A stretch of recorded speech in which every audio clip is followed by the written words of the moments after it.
Awesome. Hello, everybody, and welcome to ATP Insights, where we cover the most important tech news in Asia. Today is Thursday, the 28th of May, 2026. We have a full docket of things to cover. Let's get to it. We're going to talk about Singapore riding the global AI boom and the impact that it has on the Singapore economy. And as we always say, today's going to be a really great show. We have another really good list of incredible guests today. We're going to begin with Ilya Kravtsov, co-founder at Ringkas. He's going to join us to talk about how digital mortgage infrastructure helps property developers and lenders convert more qualified home buyers in emerging markets. Following that, we will welcome Gilbert Leung, CEO and co-founder at Novo AI, company we've had a lot of interactions with, to discuss how AI-powered claims intelligence will help insurers control fraud, waste and abuse, and medical inflation while keeping care more affordable. Next, we will talk to Robin Lee, the Chief Growth Officer at Confide platform, who's also been on another one of our shows, to cover how AI governance and investigation workflows will help enterprises strengthen accountability, compliance, and organizational trust. And then Michael Gladishev, co-founder and VP of Research and Development and Legion Security, will talk about how AI Security Operations Center analysts help security teams investigate threats faster, reduce analyst burnout, and preserve human judgment in high-stakes security operations.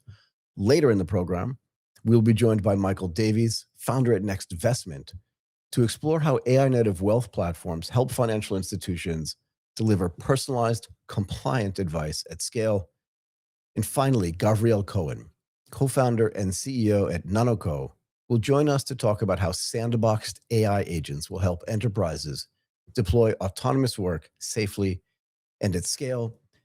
And before we get to all of our guests and a little bit of news, let's hear from our presenting sponsor, Twilio. Twilio is the secure and scalable platform to build amazing customer engagement without the complexity with the AI-driven workflows you need to connect. They are trusted by over 300,000 businesses. It is the platform that simply makes more possible. Visit twilio.com to start building today. Okay, let's get to some news. I want to talk about Singapore riding the global AI boom and the impact that it has on the Singapore economy. And let's get to some data first. Singapore's economy grew, and this will definitely surprise you because it surprised me, 6% year on year in Q1 2026, beating an initial estimate of 4.6% GDP growth. The Ministry of Trade and Industry says the global AI investment boom is a key driver of that growth, but they're also flagging potential risks that could derail this momentum. And just to be fair about this, Singapore sits at the heart of the global semiconductor supply chain. When people talk about semiconductors, generally they're talking about Taiwan and China. But Singapore sits at the heart of this as well. It produces around 10% of the world's semiconductors and 20% of semiconductor equipment. So when people think about Singapore, they're not thinking necessarily about manufacturing. They're definitely not thinking about super high value manufacturing. And yet, there it is. Electronics make up 43% of Singapore's manufacturing output, and semiconductors alone account for 8% of the entire economy.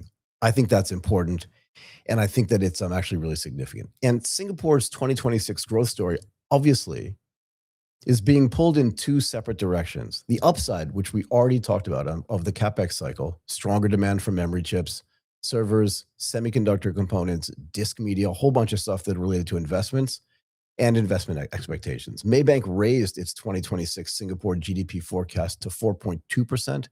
UOB, another well-respected and big bank in Singapore, raised its forecast to 3.2%, while the Ministry of Trade and Industry, I love this, kept the official range somewhere between 2% and 4%. What I would say is a spread you could drive a truck through.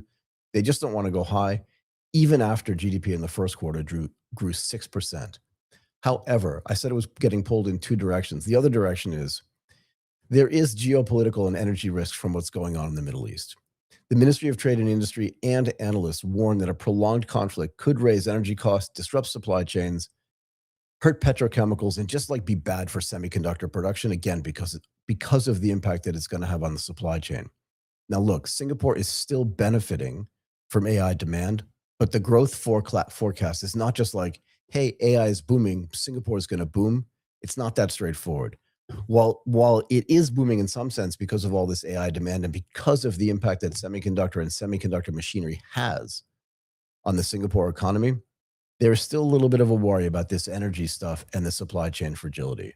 Now, let's talk about this in a little bit more detail. How much of Singapore's current growth and its momentum in its growth is really tied to artificial intelligence? This AI link actually looks very real to me. And the strongest signals are in the exact sectors that feed the AI infrastructure. As I said, semiconductors, memory, precision engineering, and semiconductor equipment. Xinhua, a big Chinese news agency, cites analysts saying AI capex is supporting Singapore's memory chip and server-related exports, while Reuters reports that Q1 2026 non-oil domestic exports, we'll get to that. I think they abbreviate this as NODX, N-O-D-X, rose 9.6%. That's a lot, led by electronics growth of, sit down for this one, 57.8% increase. So Singapore is structurally exposed to this cycle. I don't know how they do this in Singapore. In its 60 years of existence, they've always been able to ride like whatever the most recent wave is. The leadership in this country has just been so insanely great at figuring out like what the future is going to look like and being in the right place at the right time to kind of ride it. EDB says Singapore accounts for 1 in 10 chips and 1 in 5 semiconductor equipment units worldwide, with more than $30 billion in semiconductor investments attracted from 2022 to 2025. That makes AI hardware demand a macroeconomic issue for Singapore, not just a tech sector issue. And to be fair, the manufacturing data supports the same conclusion. Singapore's manufacturing output rose 17.6% year on year in April 2026, driven mainly by electronics tied to AI, while precision engineering also benefited from semiconductor equipment production. And frankly, if I had asked anybody at the end of 2025, particularly with what's going on in the rest of the world, what GDP growth was going to look like in Singapore and which factors were going to impact that growth the most, nobody would have come up with this stuff. I mean, 6% growth in the first quarter of 2026. Tell me where else that's going on in the world, particularly in the context of what's happening geopolitically. Now, the important thing to think about here is AI demand is definitely impacting and amplifying Singapore's electronic cycle, but it doesn't eliminate cyclicality for sure. But again, we've spoken about this a lot. How cyclical is this AI demand globally, right? We see massive, and when I say massive, we talk about this all the time.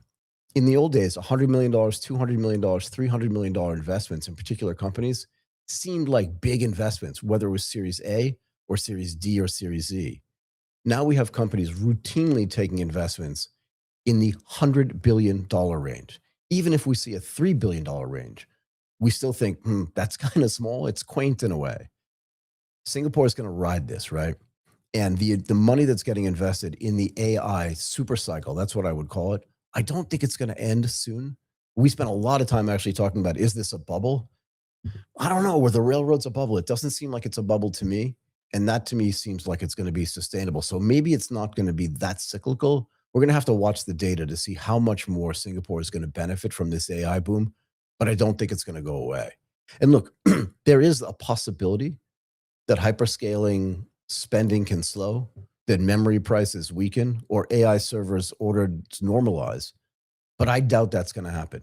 Recently, we've seen Samsung agree with its employees who are unionized to give them, I think it was a $340,000 or $400,000 bonus this year because the employees wanted to benefit from the profits in their chip making business.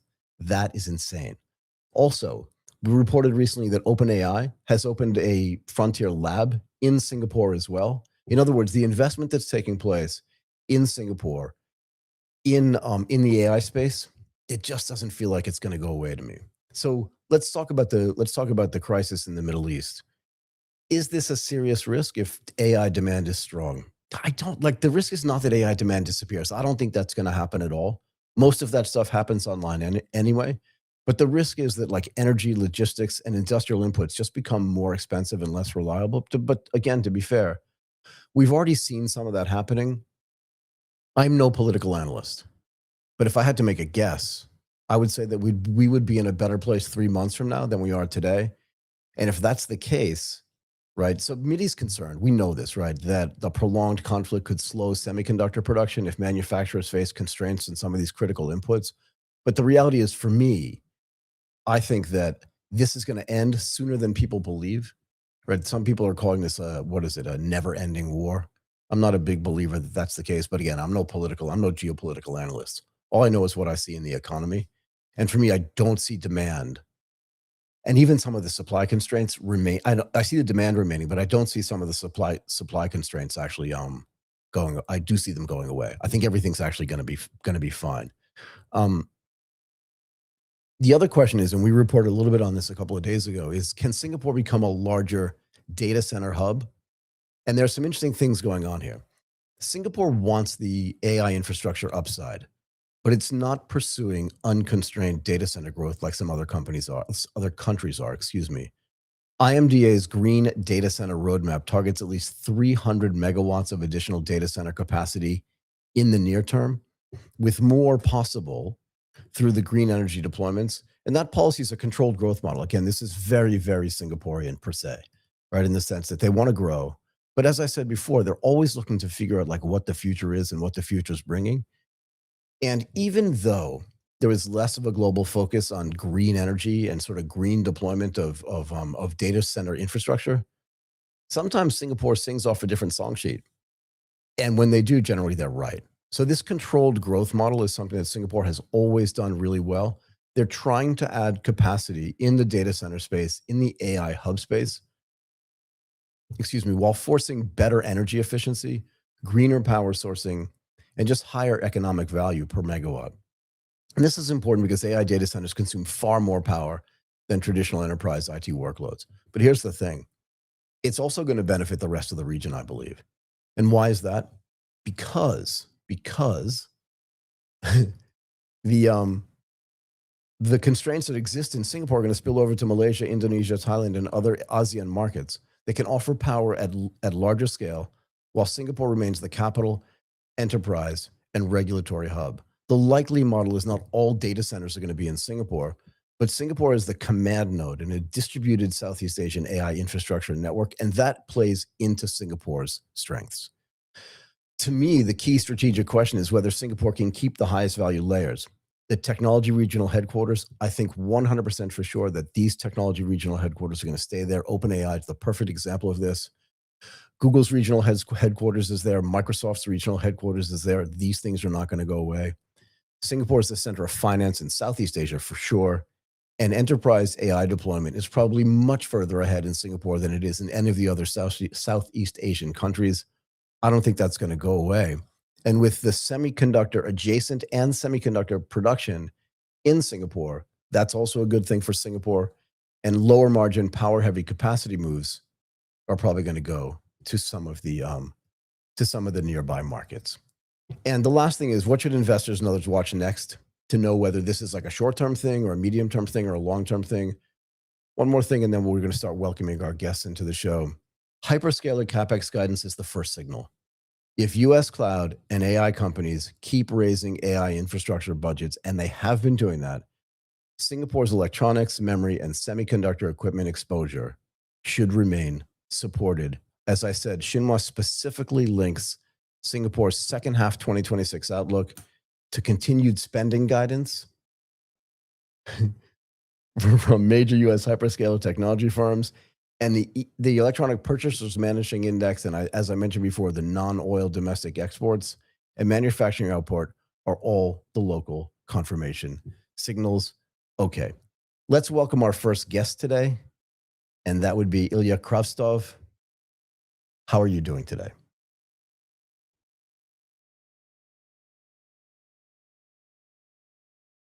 Ilya, how are you doing today? I am super duper. It's great to have you here. Let's uh let's bring you into our main room.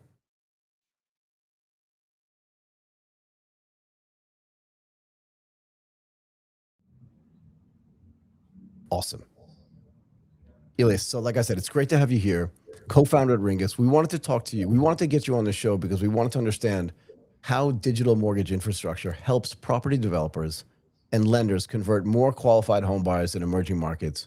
But before we do that, tell us a little bit about the work that Ringkas does. Thank you. Thank you, Michael. Great being on the show. So we've started about 4 years ago, and we've started out of Indonesia, Southeast Asia, and Mm, So there was a big challenge around getting mortgages approved. So mortgage to GDP ratio in Indonesia is below 3%.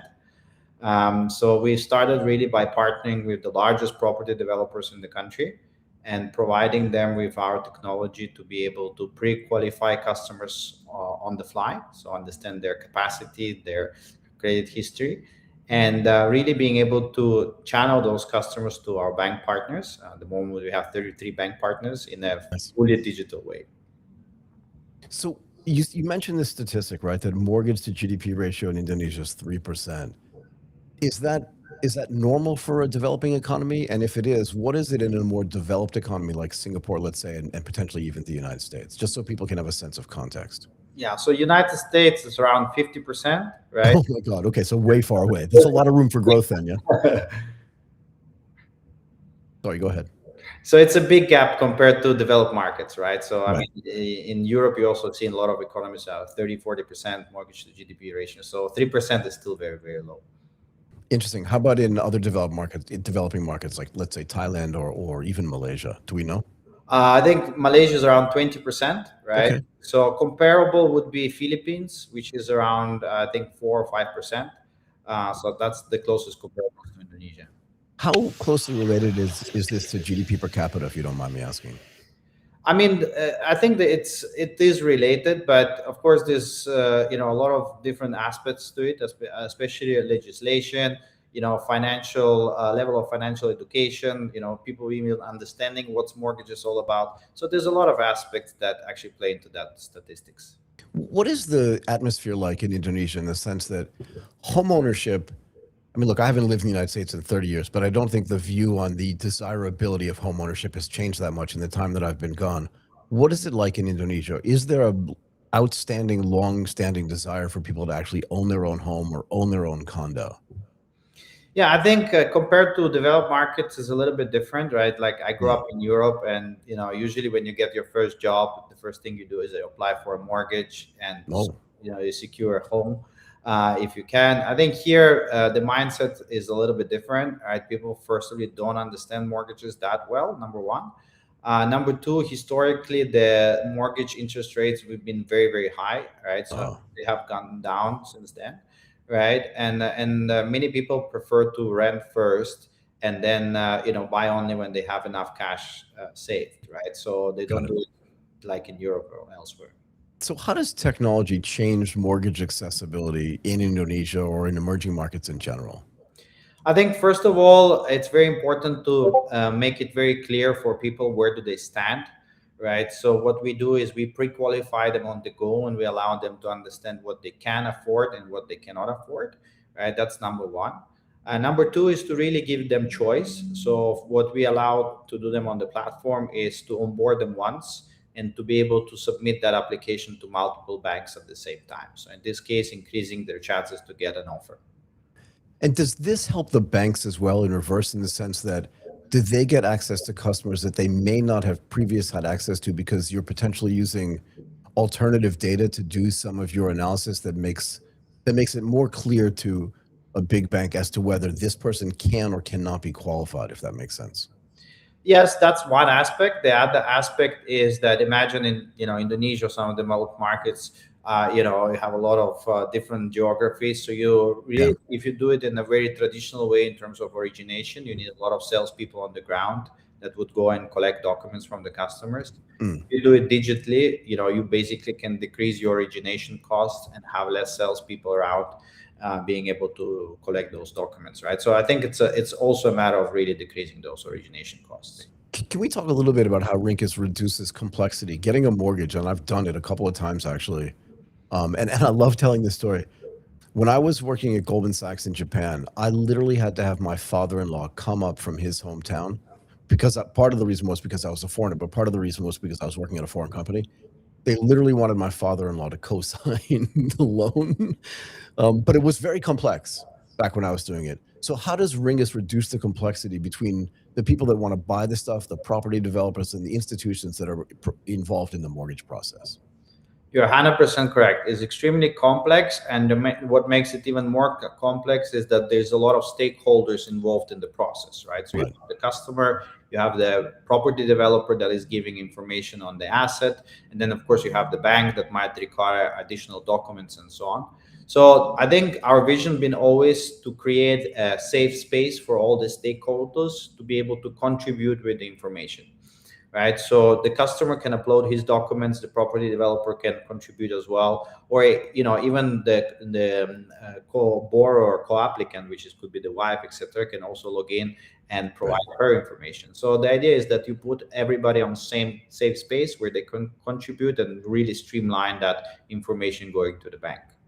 Is there like a real-time feedback loop? So the reason why I'm asking this question is, again, when I was, and this was a while ago still, but like when I was applying for my loan, once the loan officer kind of left my house, I had no visibility on what was going on with my loan until it was either approved or not approved. Do you know what I mean? Does the technology platform that Ringkas has built give people sort of visibility as it moves through the process at the bank at all, so they can get a sense of, do we need to have more documentation? Do we need to give them more information? Where do we stand in this process so they can feel a little bit more comfortable about it?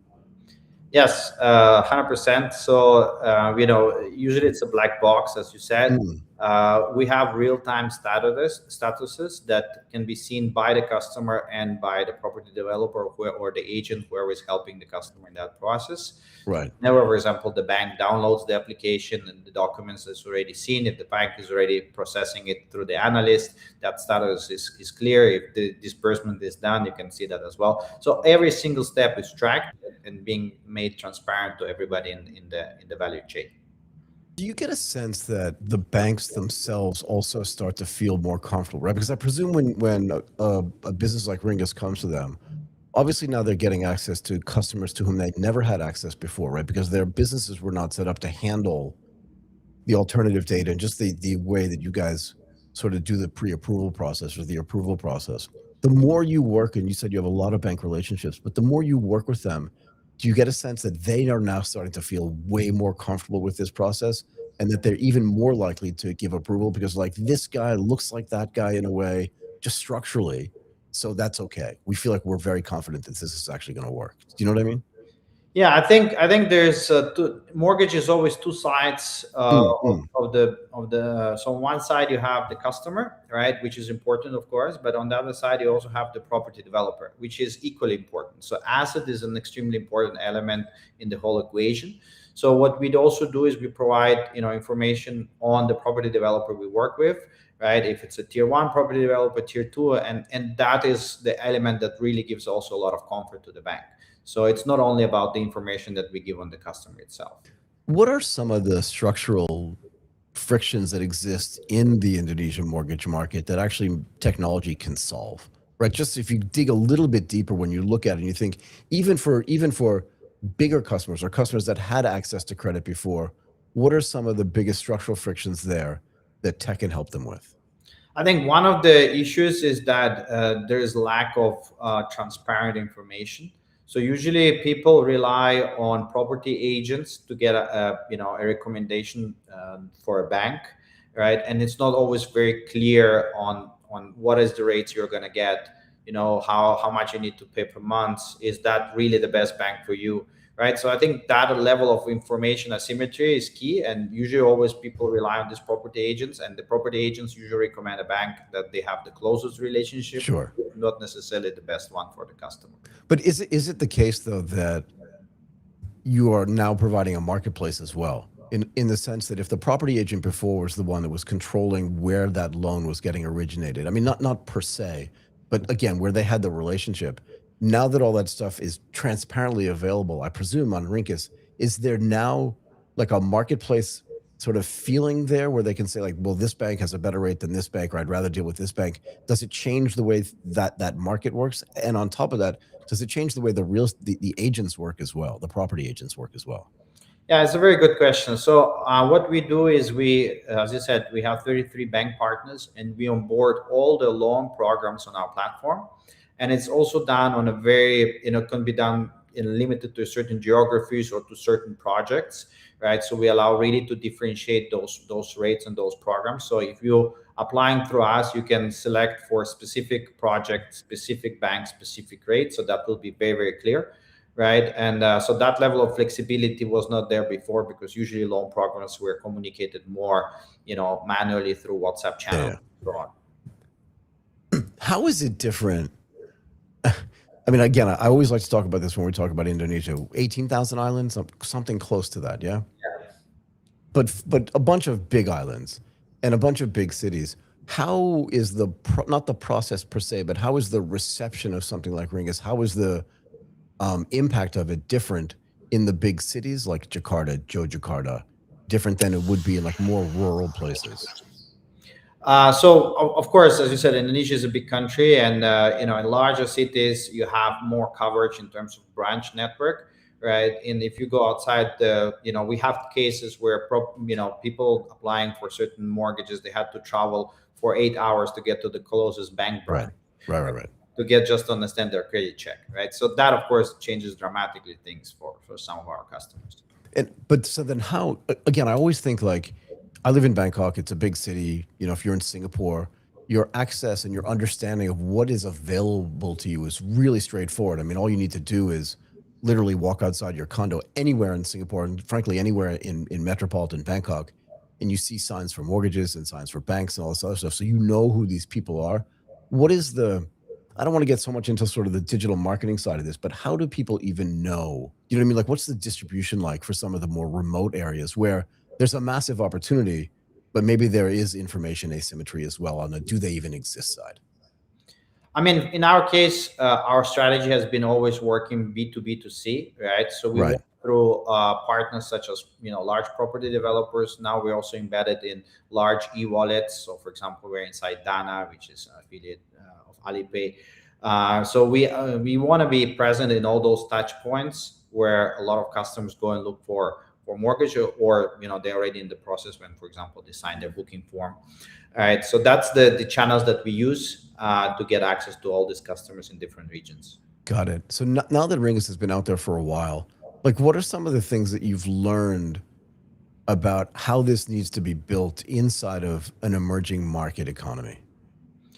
Look, there's a lot of challenges in the more emerging markets, as you can imagine, right? So a lot of it is still people driven, right? I think the digitization efforts obviously are happening, and as we progress, especially with the new technologies and AI, it's changing a lot, right? And that's one of the directions we're actually taking, right? Instead of relying on, let's say, mortgage advisors to perform the simulations, now it can be all done through AI technology, right? So I think that is basically where it's heading. It will take some time, but I think it's very exciting. Where does artificial intelligence come into play in the value chain that Ringkas has created? And I have to believe that it's changed dramatically, if not in the last 6 months, at least in the last 18 months, right? Because so much has changed in the artificial intelligence market that wasn't there when it was, you guys first conceived this business, yeah? This is very true. So we started more of a infrastructure SaaS platform. Yep. I think we're going really into what we call AI native. I think intrinsically, if you look at mortgage, is a fairly complex financial product where usually you would require human interaction. Yep. That's where exactly AI is very good, right? AI, chatbots were not able to give that human feeling to those conversations that our customers were having in the past. Nowadays, AI can simulate that human touch and human feeling, and be able to very transparently to answer majority of the questions. So you don't need mortgage advisors in that sense to be there present every time. So financial literacy was something that you mentioned earlier. I just wanted to, again, dig a little bit deeper into that as well.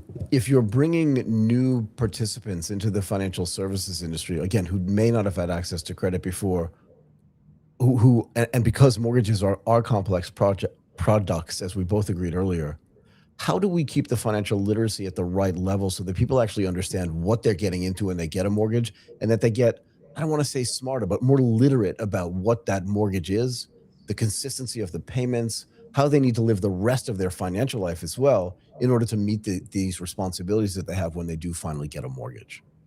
So the education is one of the aspects that, of course, we do in our day-to-day jobs, right? So there is one element is to really explain what will be your monthly payment, right? Without Mm. going into details of interest rates, fixed Right. and floating, it gets very complicated. Right.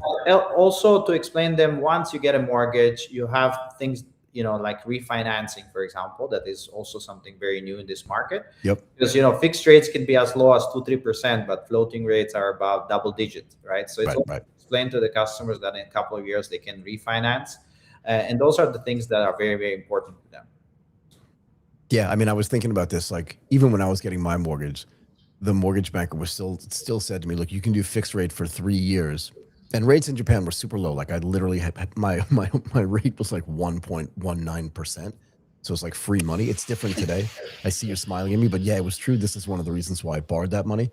But they also were selling a floating rate thing to me. And I remember at the time, my wife at the time and I were just like, 1.19% is good enough for me for the next 25 years. But I worked in the financial services industry, so I understood what the risks were around floating. Are you seeing that there is some difficulty in impacting the financial literacy of some of these people who have not had access to credit before? Of course, I mean, especially here, the promotional rates, the fixed rates in Indonesia are very low. As I said, they can go up to 2%, down to Yep. 2%, and then once after 1 or 2 years you hit the floating, you're at 11%. So it's a big bill shock to swallow to For some, sure. right? So it's very important to also explain very clearly what they're getting into and whether they will be able to afford that, to make sure that they don't default. And let's remember here, we're all talking about first home buyers, right? 96% of our customers Yeah. are first home buyers. Yeah. I mean, and look, I had never had a mortgage before until I want to get my age right, like in my 40s. And it did feel like a gigantic risk, even though I knew I could afford it. It just felt like a gigantic responsibility because it was 25 years into the future. Do you know what I mean? So I can imagine for first time buyers in emerging markets as well, they're thinking, oh no, I don't have any other commitments that are this long that I've thought about before. So it's just kind of interesting. I always want to know when financial services are involved, particularly when there's property involved in the transaction. Is there an insurance distribution angle here as well? And have you thought about that? Is that on the roadmap? Particularly because the market's so large, if it can go from 3% even to 20% of what do you say of GDP, it's Yeah. a massive move. So is there an insurance consideration here as well? Because people, when they buy a house, they want to protect not just the house itself, but the things inside the house as well. Yes, I mean, insurance is a big element. I mean, first of all, there's several type of insurance, right? So by regulation, you need life insurance if you get a mortgage in Indonesia. So that's Got it. something else that we offer on our platform. And then, of course, you can have the house insurance and protect the house against fires and anything else, right? But so Right. definitely several insurance plays are out there, and you can nicely stack them, in our platform per customer, and that also increases the monetization level for us. Can I ask you this too? What has been the impact? And then maybe after this, I'll let you go. But what has been the impact on what's the right thing to say, on the property developers? Because again, they also, not just the banks, but the developers themselves also get access to potentially new clientele that they haven't been able to access before. Does it change, or will it change at some level, the types of properties that actually get built so they can then focus on these first time home buyers that maybe want a 1-bedroom condo as opposed to a 3-bedroom condo? I think the impact is mainly in two aspects. The first aspect is that we allow them to understand the financial footprint of their customers right away. So that allows them to either, we call it upsell or downsell, right? So if they know that the customer has more borrowing capacity, they try to sell them a 3-bedroom instead of 2-bedroom, and vice versa. So it's also very important for the salespeople. The second aspect is we help them with cancellation rates, right? So what often happens before All right. us being in the play is the customer would submit the application to the bank, it will get rejected, and that's a lost sale for the property developer, and the property developer might have spent a lot of time in nurturing that customer. So cancellation rates can be in some cases up to 40%. So we help with that as well. Awesome. Okay, Ilya, I really want to thank you for coming in and doing this today. Thank you so much for coming on ATP Insights. Thank you for having me. It was great. My pleasure being here. Awesome. Okay, let's welcome Gilbert Leung, the CEO and co-founder at Novo AI.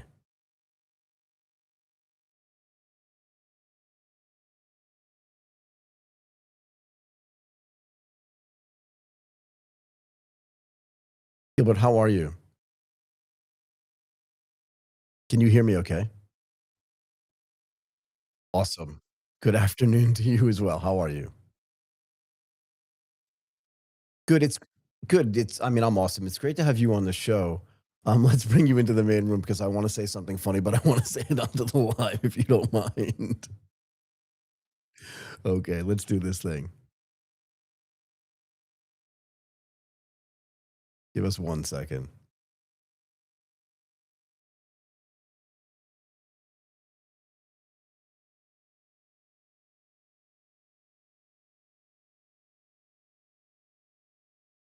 So one of the we'll bring you in a second, but one of the jokes that I was going to make is that for the longest time I thought Julian was the CEO. Um, which I'm sure you get a lot, Gilbert. And one of the reasons why it's so great to have we're live now, and one of the reasons why it's so great to have you on the show is because, and I say this with the utmost love for Julian, we needed another voice. Yes. We're tired of his little French accented English voice. I mean, he's great. Don't get me wrong. I love Julian. It's really fantastic, but it's good to have somebody else come on the show. Maybe one time we can have you both on the show. Anyway, Gilbert, it's great to have you here. We wanted to talk to you specifically about how AI-powered claims intelligence will help insurers control fraud, waste, and abuse, and medical inflation while keeping everything low. But maybe, again, for some of our viewers or listeners that don't know a lot about Novo AI, why don't you tell us about some of the great work that you guys are doing, and then we'll get into the main part of the thing. Absolutely. So first of all, a pleasure to be on the show. I'm Gilbert, CEO of Novo AI. Our team turns raw insurance claims into actionable intelligence. So what that means is we automate the claim process so that consumers get payouts faster and insurance companies can identify exactly where they can cut waste so that everyone gets better coverage and more efficient healthcare for less. Awesome. As we can imagine, a lot of what we do centers around LLMs, centers around agentic AI, and we are essentially riding this new wave of intelligence to offer better service for everyone involved. Can we dig a little bit deeper into this, if you don't mind? What kind of data or information is embedded into a claim, even without using the LLM and stuff, without considering that, but knowing what's inside there? What kind of data or information is embedded inside the claim that then gives a company like Novo AI the ability to attack it with artificial intelligence and then make the whole process more efficient, better, cheaper, smarter? Yeah, that's a great question. So people often think of medical claims and they kind of shut down their brain and they think, oh, it's boring documents. And that's when I try to ask people, think about the last time you submitted a medical claim. Think about the last time you went to a hospital. That bundle of documents include everything from every medication that you were prescribed, every procedure that you went through, everything that the doctor needed to document to understand your diagnosis, to understand some of your complaints, to understand why and what's wrong with your body. All that information is buried in those documents. So I often go to the extent of saying, we see a lot of companies out there, like the Apples, right, like the Microsofts and the Googles, trying to manage health when actually a lot of our health information, whether as individuals or as a society, is buried in all those boring claim documents. And that's why it makes it so interesting to have the chance and the technology now to look at that data, to see what we can do with that data in order to manage health in a much more efficient way. Super interesting. Can we back up again a little bit further? When you look at the insurance industry holistically, why do you guys think that claims is the best starting place for artificial intelligence to then get embedded into the insurance value chain? Yeah. So to answer that question, we first have to understand how claims have been described and how it's been solved for Mhm. many years. Because most people think of claims as just that process for getting paid, much of the emphasis in claim processing for the last 20, 30 years has been speed, speed, speed. How can we speed up claim processing? How can we cut off a lot of the manual work? And additionally, what happens in claim processing is that despite how much data, despite how important the data is that lives in these documents, because of how complex they are, because of how complex health is in general, that process is very manual. Right? It means that there's not a lot of automation when the hospital sends a bunch of documents to the insurance company. Likewise, when you send a bunch of documents to your insurance company, it's just all a bunch of paper documents that's not digitized in any meaningful way. And so what happens then is that these documents get manually read. People ask the basic question of how much needs to be paid. And once they figure that number out, they basically throw all the documents and all the data away, and they never go in there to analyze what can we actually use in that data to improve the entire health outcome, to speed things up, to find waste, and to improve how healthcare gets delivered. So why do we think that insurers misunderstand this, not even just the necessity, but the power of automation, even if it's just in the claims place, right? I mean, it almost feels like they're at some level, they're just trying to reduce costs rather than trying to improve accuracy. And to be fair, if they have all this data, I mean, throwing away the data seems to me to be egregious, but if they have all this data, then they can compare that data to somebody else's data to see how that was done more efficiently. And over time, everything should just get, better, faster, stronger, no? Your instinct is absolutely right. The fundamental problem is twofold. Like you said, there's a force that wants everything to be done faster. Yeah. Whether that's coming from the consumer, whether that's coming from the hospital, people want to get paid out faster, right? And that's normal. At the same time, we often underestimate how complicated health is. As an example, there is no one standard to classify all drugs, right, in the world. There's no one standard that crosses all countries. And we're just talking about drugs. Then we talk about procedures. Then we talk about the complexity of procedure. We may both get a hip surgery, but I might have a lot of complexity when I'm at the hospital, and your hip surgery might just be a standard breeze through the surgery room. So Yeah. despite this fact that we're both hip surgeries, when it comes down to the cost, when it comes down to the paperwork, one is much more complex than the other. So the underlying conflict is that there's too much complexity there to standardize it in the traditional way, meaning the traditional way of, oh, let's just turn everything into a single number or a single category and then automate everything. Health is too complex for that. So what happened is the people who said, speed it up, they got through. They got through to the decision makers, and they got their way. And so a lot of the data got lost. When I was working at Goldman Sachs, and it wasn't just at Goldman, it was when I was working in the financial services industry, the industry itself got together and created something called the FIX standard. And it was just a very easy way to understand what the trade details were for any particular counterparty. And everybody went on the FIX protocol. Everybody, you had to. Otherwise, you literally could not send a trade unless you wanted to send a fax, which I did receive some trades via fax. But if you want to send a trade electronically, you had to go through this fixed protocol, and everybody had to program around that. Is there a way for the insurance industry to get together and to create some sort of standardized stuff? I do understand, and hopefully you and I never need to get hip surgery, but I do understand that like your hip surgery could be very complex because maybe you were in a car accident and maybe I just like fell down the stairs. So it could be very different. But at some level, there's a whole bunch of standard procedures, right, that are there. Whether it's medicines or not is a different story. But is there a way to standardize some of this stuff to make the electronic communications between patients and insurers just more straightforward? And if that is the case, where can AI play a role? Yeah, I think so.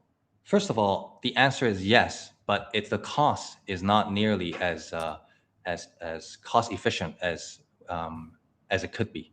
So if we look at the largest economies in the world, the U.S., the China, right, or places where there's a deep history of industrial efficiency, like Germany or Japan, right? Yep. These places, they do have standardized coding, standardized processes, so that all hospitals have to bill a certain way before they can get paid, right? And so these places do have standards, right? The problem is there are a lot of countries in the world, and there's also it is very difficult for every country in the world to adopt these type of standards. It ends up costing a lot of money. The U.S. the US has been spending billions of dollars in order to introduce diagnosis standards like ICD-10 codes, procedure codes like CPT-4. They spent decades on that. And they did it, right? Like in fairness to them, but those are billions of dollars that go into educating and all the hospital staff, upgrading software, upgrading training, right? What I like to say to folks who look at this and say, oh, there must be a way to standardize it. I like to tell them, countries spent decades doing it. Certain regions have been trying for the last 15 years to try to digitally transform a lot of this claim processing. Right. And the long story short is it doesn't work. There are too many hospitals, too many nurses, too many people to train, too many standards that keep evolving. And the opportunity now is we have AI agents who can understand healthcare the same way humans can. It can read a medical document without any ICD-10 code. It can read a document without any of this standardized coding and still come to very intelligent conclusions like, oh, this hip surgery is different from that hip surgery. The doctor said there was complexity, right? So now our understanding and why we're in this industry is we think that standardization is still needed at some level, but a lot of AI agents will become that standardization layer. They will become that layer that basically help normalize all of this data between different hospitals, between different insurance companies, and provide the type of standardized insights that this field has been asking for a long time. So you make a really, really good point here. But let's just use the US as a proxy for not being in Asia, if you don't mind, or for a big developed economy. But what it sounds like to me is that they spent, as you said, years and billions of dollars trying to create a systematic way to literally like break down things to their component parts, whether it's the medicine that's given, the parts of the surgeries that are being done, or even some other kinds of medical care. And by the time that they were done with it, they wanted to have all this structured data around that. But by the time that they were done with it, AI agents, as you just explained, come along and go, we don't need any of that stuff. So maybe that investment itself wasn't really necessary. Is this an example of where Asia itself, beginning maybe in Singapore, but fanning out to the rest of the region, can simply leapfrog that and not necessarily need to use all of that unnecessary structure to be able to provide not just the same, but even better service? If you know what I mean? Yes, absolutely. In fact, it's funny. It's funny you bring that up. In the U.S., in order to standardize a lot of healthcare data, hospitals need to hire coders, and these are not software coders. They are ICD-10 coders whose only job is to look at a medical document and say, what is the diagnosis here? How can I turn that diagnosis into a code like I09.6? Right? It sounds a bit like almost like a librarian. Okay. Right. They have been around for decades and they get paid pretty well because it's a very essential job to the hospital. You get the code wrong, the hospital doesn't get paid. And that's how it works in the US. Now, everyone I talk to now, when I explain to them how this type of coding works, and in fact, I talked to somebody who recently graduated from a medical school in Boston. She was shocked that such a job existed. She was just like, why? What? Like there's such a department? And I had to explain to them that actually without the latest technology with LLMs, ICD-10 codes are way harder to generate than you expect.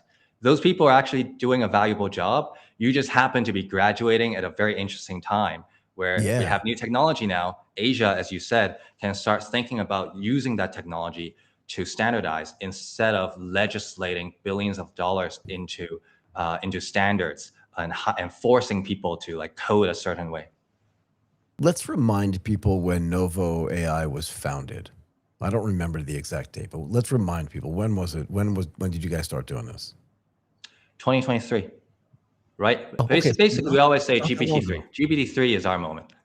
Okay, so that's what I wanted to know. So in a way, it's good for you guys because once GPT-3 came out, it's almost like Windows 3.0. It's like, okay, now people can really use this thing.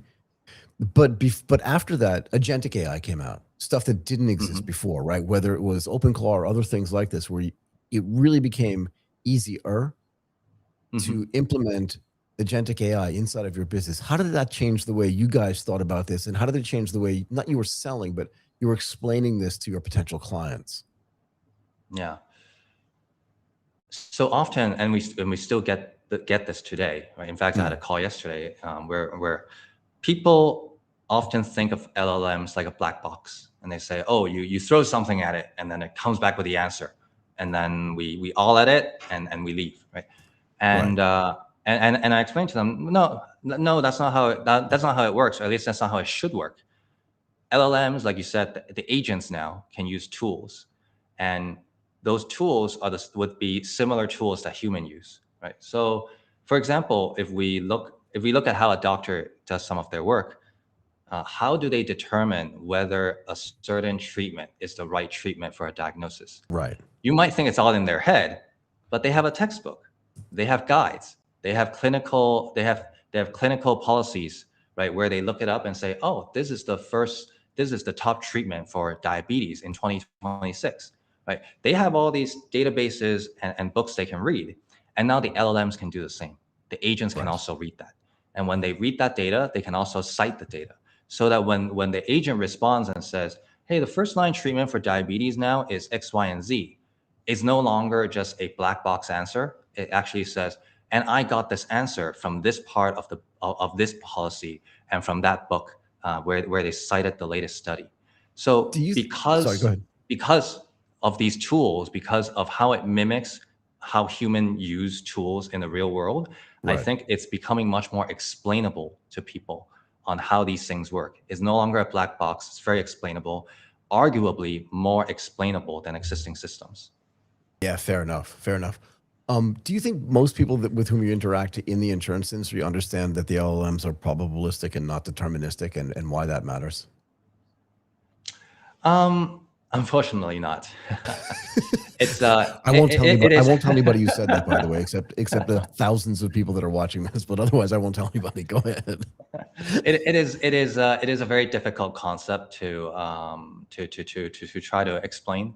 I think most people, and even most people who are evaluating systems today, they expect the same document, the same input going in to come out the exact same way every single time. Yeah. And when they don't see that, they are very confused, and they try to look for answers. I would make the case, before I let you go, that doctors themselves are probably pretty probabilistic as well, and not so deterministic. And part of the reason why is because, as you said, like, healthcare is it's very, very complex. And you and I can basically go into a doctor's office, the same type of doctor with the same education, and explain the same symptoms that we have, and we could get two completely different diagnoses. And it could depend on a bunch of different things. So in that sense, it's very probabilistic as well. Do you think that's fair? A fair characterization, I mean. I do think that's a fair characterization. I would just add that I think humans have something innate where we say we need to be consistent, right? If you said A yesterday and someone says, hey, you said that yesterday, how come you changed your mind? Well, there's a strong reaction. And so we force ourselves to remember that what we said yesterday and try to be consistent over time. LLMs and agents are not programmed in this way right now. Maybe they should be. I think that depends on how these systems are being deployed and what we want to optimize for going forward. Got it. Okay, one more really quick thing, and then I'll let you go. How should insurers think about AI as a system for, like, continuous learning from the claims data rather than just kind of a one-time automation thing? Because I think that's important. Yeah, I think a lot of insurers are starting to understand that claim processing is not just a cost, right? They used to think it's just a cost item. And increasingly, they now realize, now when they see the demos, when they see how AI can figure out where the fraud, waste, and abuse is, they realize, that's an opportunity for insights. That's an opportunity to identify fraud, waste, and abuse and improve the entire process, not just for the end consumer, but also for their bottom line. So they're seeing it as an opportunity, as intelligence, and there is a lot of depth to that in the sense that it is not going to be a one-time automation. It is going to be a business insight tool for a long time to come, because at the end of the day, claims is fundamentally what drives the insurance products. So yeah, I believe they are starting to understand that, and but it's going to take some time to deploy these, to test these, to get these production ready. And we're excited about doing that. Awesome, Gilbert. Look, thank you so much for coming on the show. I really appreciate it. You need to come back. We need to balance this out. I think Julian's been on the show like 6 times, so 5 more times for you, and then maybe we'll invite him back on as well. Let's do that. Thank you, Michael. Thank you. It was great to meet you. Likewise. See ya. Thanks, man. Okay. Let's bring in our next guest, Robin Lee, the Chief Growth Officer at Confide platform.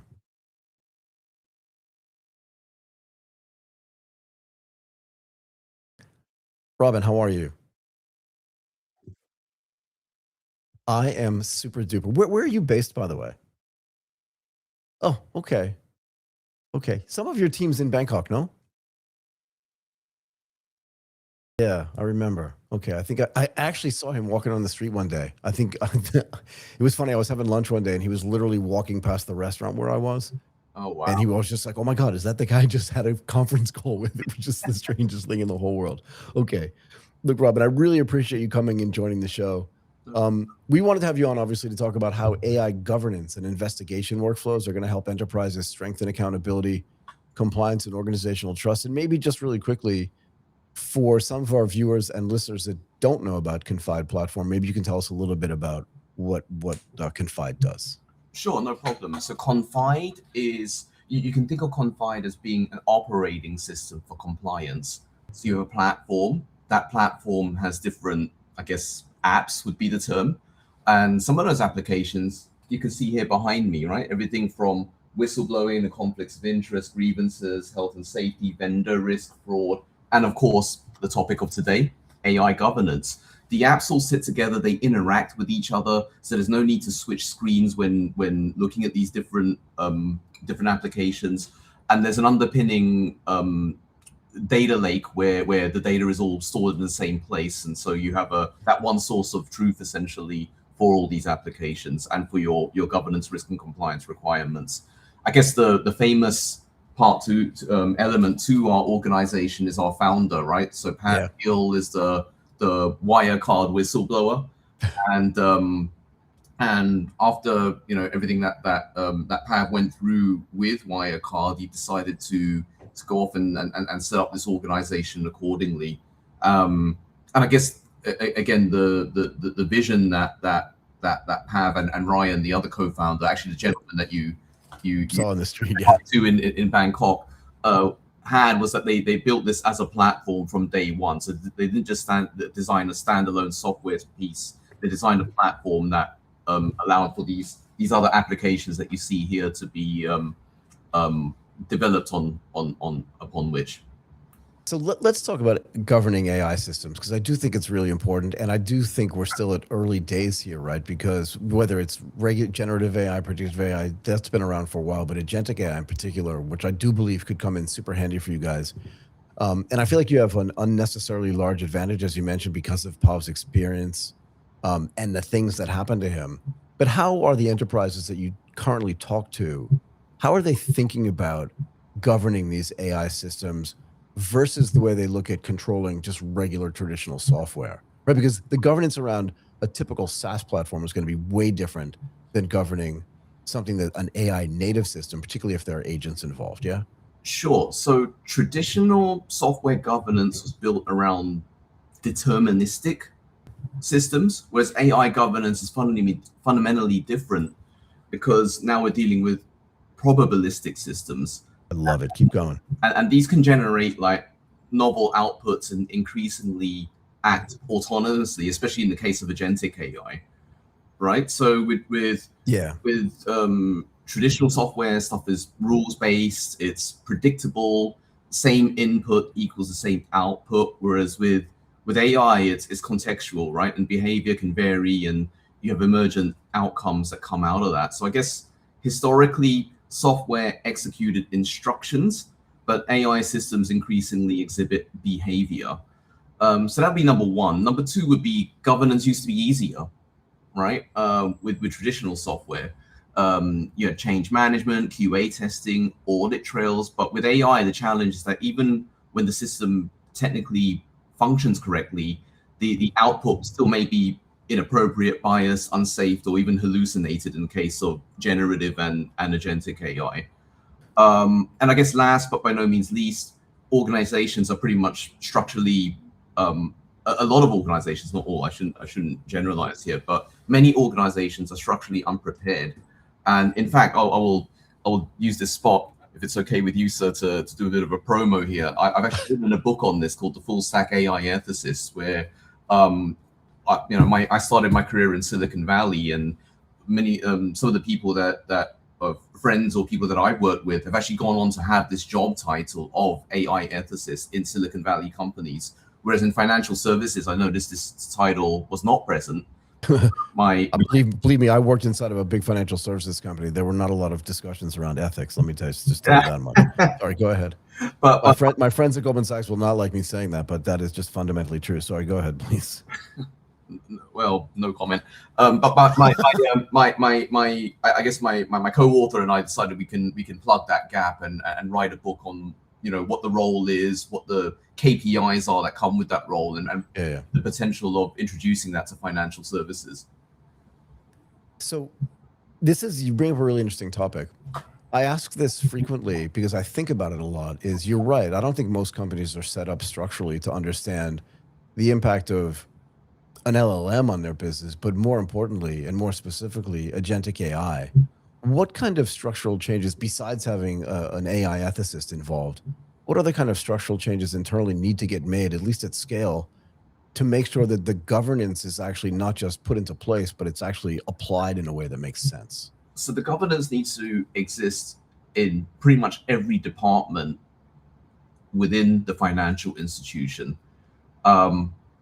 That's because AI governance, like, not everybody knows everything, right? Like the legal team doesn't know what the development team knows versus the compliance team, the operations team, et cetera, right? And if AI is to be embedded in throughout the organization,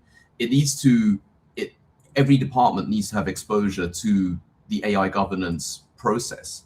And so I believe that the best way to govern AI is via a committee of some sort. And then the other element is that it has to be done periodically or almost in real time versus standard governance, which is usually static, right? Yeah, so this is the other thing I was going to ask you. Is there a place for agentic AI itself to be part of the governance infrastructure, in the sense that some kind of super agent can go out and actually look at what's being done inside the entire enterprise, even if some of that stuff is siloed, make some kind of connections if it has the right permissions, and then come back with recommendations about what type of governance policy should get put in place without making the final determination, right? Because I agree with you. I don't know whether it should be a committee or not, but there should be some humans involved in the loop that are saying, I understand what ethical AI should look like and what governance should look like internally, but here's the feedback that I'm getting from the agent in a way that I could never understand myself, because I don't have the time, nor the capacity to go out and do this. Even if I have 10 humans looking at it, 3 agents can probably get way more information and understand structurally what's more important than I can, right? So is there a place for agentic AI to participate in this? And as you said, constantly be coming back with feedback that will then make the governance actually more strong, yeah?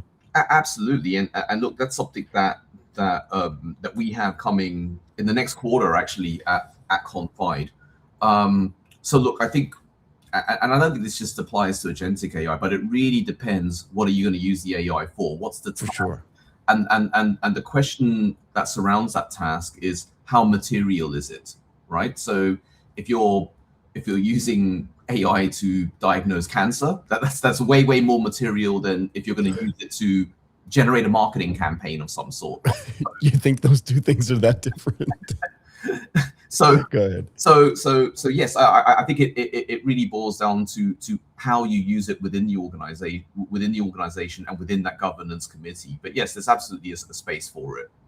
So what are some of the biggest gaps that you see, like when you talk to some of your enterprise clients about the types of governance that either they've put in place or that they're thinking about putting in place? And then the follow-up to that would be, are they all trying to do this in a way that's relatively static to mirror the way they used to do it before, but just using AI tools? Or do they understand that it needs to be as dynamic as you and I are discussing? I think on the whole, I would say the former rather than what you and I are discussing. Really? Yeah. I mean, people are just from what I've seen anyway. Look, I can only speak to my experience here, and Sure. and it's a big reason why we've kind of been pushing the book as well, not just in my own personal capacity, I got it. in Confide too, because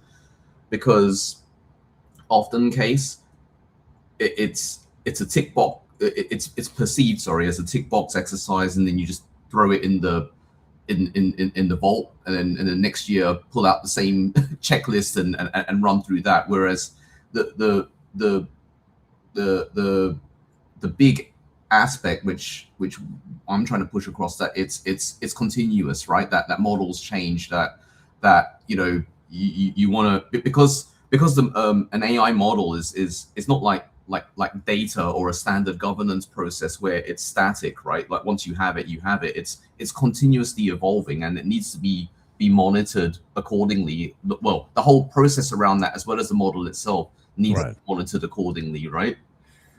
Yeah. Is there some sense that, one of the things that Martin and I always talk about is every agent at some level is also a software engineer, at least has the capability to do that, unless you're restricted from doing that. At what level do you have to watch like what the agents themselves are doing? Because I don't think any agent is autonomous 100%, because I don't think any employee is autonomous 100%. I remember when I had a full-time job and there was no way I had 100% autonomy.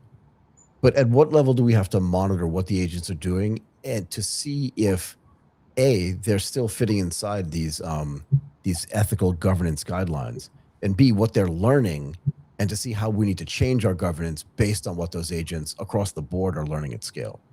Continuously, and I think that there always has to be like that human in the loop element. So not just the tasks that the agents are carrying out need that human in the loop, but if you're going to monitor it, you could in principle monitor an agent with an agent, but if you're going to do that, that agent needs to be supplemented by a human of some sort that can at least do random sampling or check on the outputs that are put out by that agent accordingly.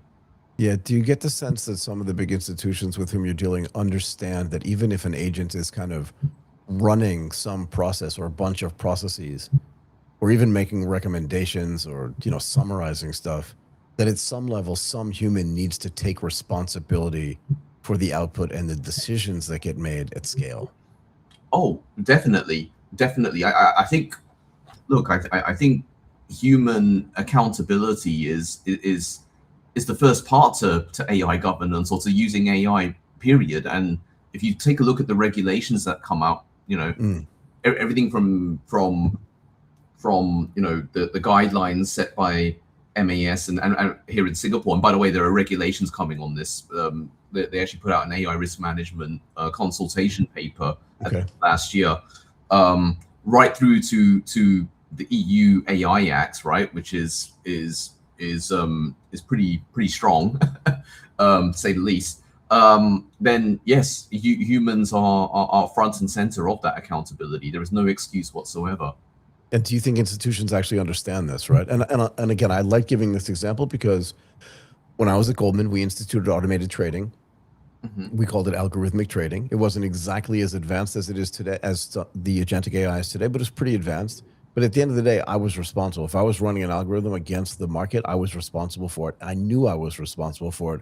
And if anything went wrong, it was on me. Like, I had to notice that stuff. Are you seeing the same type of attitude inside the institutions with whom you're dealing as well, where senior management understands this, but also the sort of line employees that are doing the actual work and working with the agents understand like where the responsibility lies? No, I think they get it.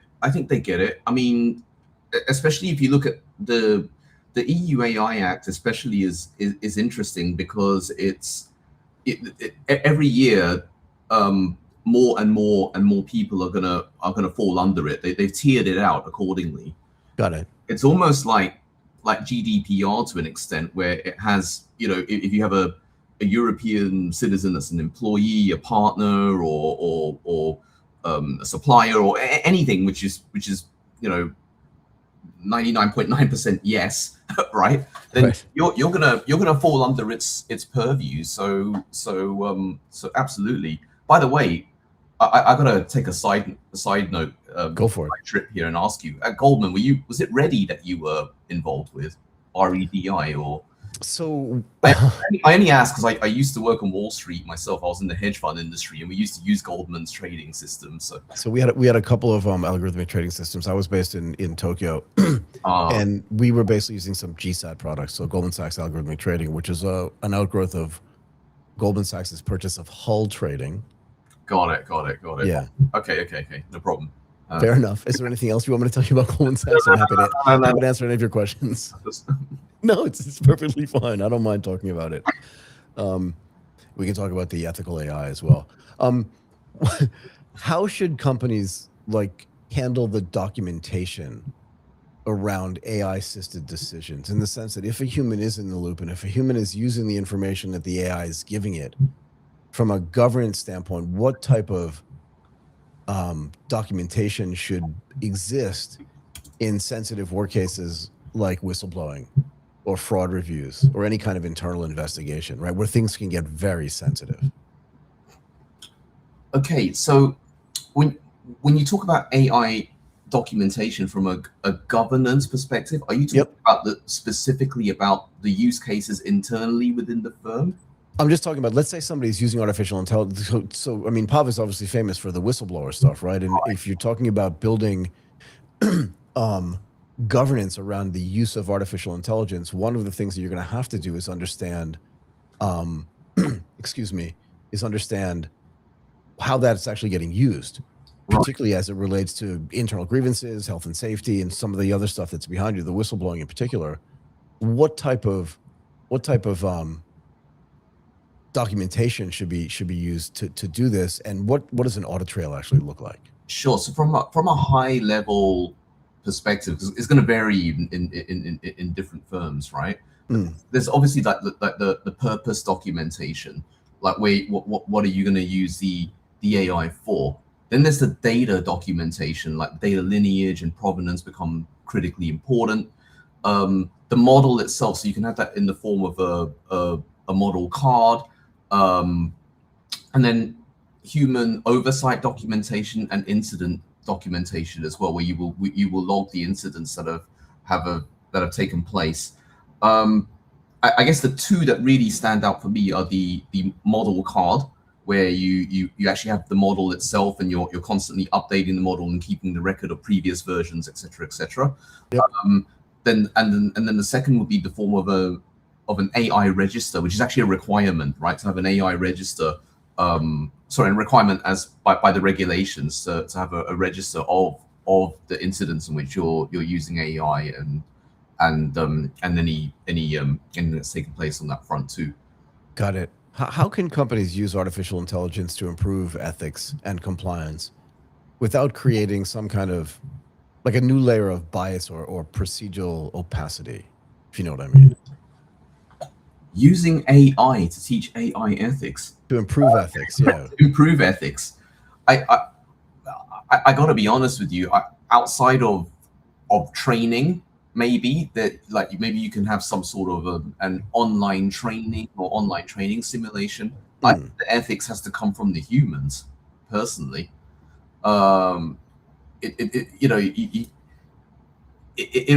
It'll become very sanitized and plain if AI was to do it. And AI is not exactly known for having the best emotions in the world, right? So not really.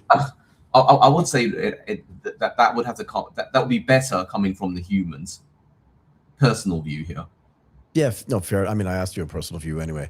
Last thing, do you feel like companies themselves are open to this idea of AI governance? Are they not waiting for someone to tell them, but are they open to this idea of we don't really know how to do this, but we can rely on experts like Confide platform to let us know how this should actually go? I think it's dependent on the company's risk management approach to risk management, right? It is a risk management exercise, so and it's a cultural thing as well, right? So depending on what part of the world you're in as well, it's going to be dependent on how far you're going to embrace this. Fair enough. Okay, Robin, I'm going to thank you so much for coming on and doing this. It's great. Now we've had a couple of people from the team at Confide platform on. Maybe at some point we need to get Ryan on so we no longer see him pushing a stroller down the street in Bangkok, but we actually see him on the screen here. It was great to have you here. Thank you so much for taking the time with us. Thank you for having me. It's been an honor and privilege. Thank you. Thank you. Bye. Okay, let's bring in our next guest, Michael Gladishev, co-founder and VP R&D at Legion Security.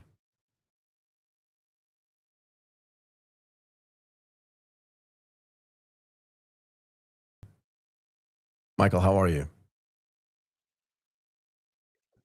I am super. It's nice to meet you. We were joking that my name is Michael, your name is Michael. I think there are two other guys on the show today whose name is Michael. Like none of our parents were actually that creative when it came to That's naming us. incredible. Yeah. Yeah. Okay, look, Michael, it's great to have you here. We wanted to have you on because we wanted to talk about how AI SOC, or Security Operations Center analysts, can help security teams investigate threats faster, reduce analyst burnout, and preserve human judgment in high-stakes security operations. And before we get to that, tell us a little bit about Legion Security itself so people can understand like some of the great work that you guys are doing. Sure. So first of all, pleasure to meet you. Pleasure to be here. Thank you. Legion Security, we're an AI SOC company. We develop an AI security analyst. So what we do is we learn how organizations, how analysts in SOCs investigate alerts. And we learn the process, and then we are able to automate that using our AI agents to reduce their security work. Got it. So again, just for people that aren't familiar with this, like security teams already, like SOCs already they have tools, they have alerts, they have dashboards, and they understand like a playbook for how to handle all this stuff. Yeah. So what still needs to be fixed in this investigation workflow that makes an AI SOC analyst not just necessary, but super helpful? So I think one major problem SOCs have today, you're right about, they have automations, they have alerts, but one major problem is that they have a lot of alerts, typically much more alerts than they can reasonably investigate, or a human can reasonably investigate repeatedly in an efficient manner. So you have a lot of alerts, you don't really have enough analysts to investigate all of them, and that leads to a lot of trade-offs between what you actually investigate or what security threats you actually cover. And you can't really cover everything that you want because you don't have enough analysts to investigate everything. So what we do, we provide organizations with the tools to basically investigate everything that they need, all the alerts, all the threats, all the incoming alerts that they need to investigate. So I always think about, and again, agentic AI is relatively new. So when I say always, I just mean for the last few months. Yeah. I've thought about I've thought about agents as kind of like just really high-powered college graduates, like some guy or some gal that graduated from a good college, knows nothing about my business, knows nothing about security in this case. What type of training is necessary to get an AI SOC analyst up to speed? Because you're right, like part of the reason you need this is because a human can get overwhelmed. They could get like 1,000 messages and only 2 of them are relevant. I don't know what the stats are. An agent still needs to know like what is relevant. How do they learn? How long does it take them to learn? And how do they do this like noise minimization so that they can actually see the right signals in a way that a human never could? Yeah. So first of all, you're spot on. I mean, there's if you just take a very naive approach and you attach an LLM to a security tool, you will typically get a very enthusiastic agent that doesn't really understand what I think what we at Legion do, and I think the key to this is learning how the organization operates. I think about like when a junior analyst joins the team, like what happens? Like they sit down with one of the senior analysts, they see how they work, they see how they investigate, they see which tools they are using, they see what they're doing with each of those tools, and they basically learn how the organization operates. This is what we do at Legion. We, first of all, when we come to a new organization, we observe how analysts are working, what they're doing, how they're investigating their alerts, what tools they are using, what they are doing in each of those tools, what's their decision making, what's the organization context, what are the important hosts, machines, users in that organization, what's the typical flow for investigating an alert. That's Right. what we learn at Legion, and that's how we provide context to the agent. So it's not just an enthusiastic college graduate that doesn't really understand the organization, but actually investigates with the organizational context.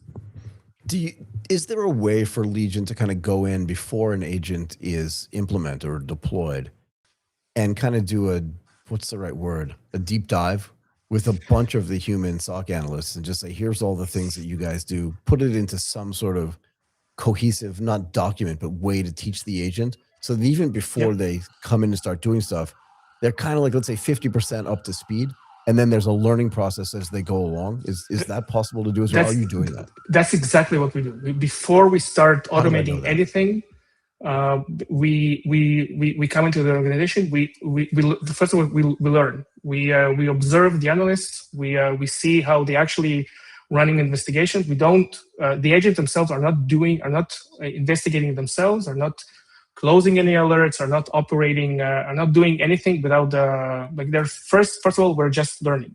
And once we learn, we present to the SOC like what we learned. What are the processes? What's the investigation that Legion will run if the SOC allows it to. And only when the SOC approves it, we start running the investigations and we start closing alerts, triaging them, and so on. So we designed this like with this exact process in mind. SOCs don't trust a black box AI tool that comes in and starts investigating alerts or starts recommending what to do with those alerts without, like, first of all, trusting in that the investigation will be according to what the organization needs. So how does that trust get built? So once we learn the process, we start by allowing the analysts to run this selectively on specific alerts or specific incidents, and to actually observe in their own browser how Legion investigates the alerts. And when we investigate the alerts, we provide the full, transparent audit of everything the agent did. What tools it used, what data it extracted from each tool, the decision making, and the reasoning why.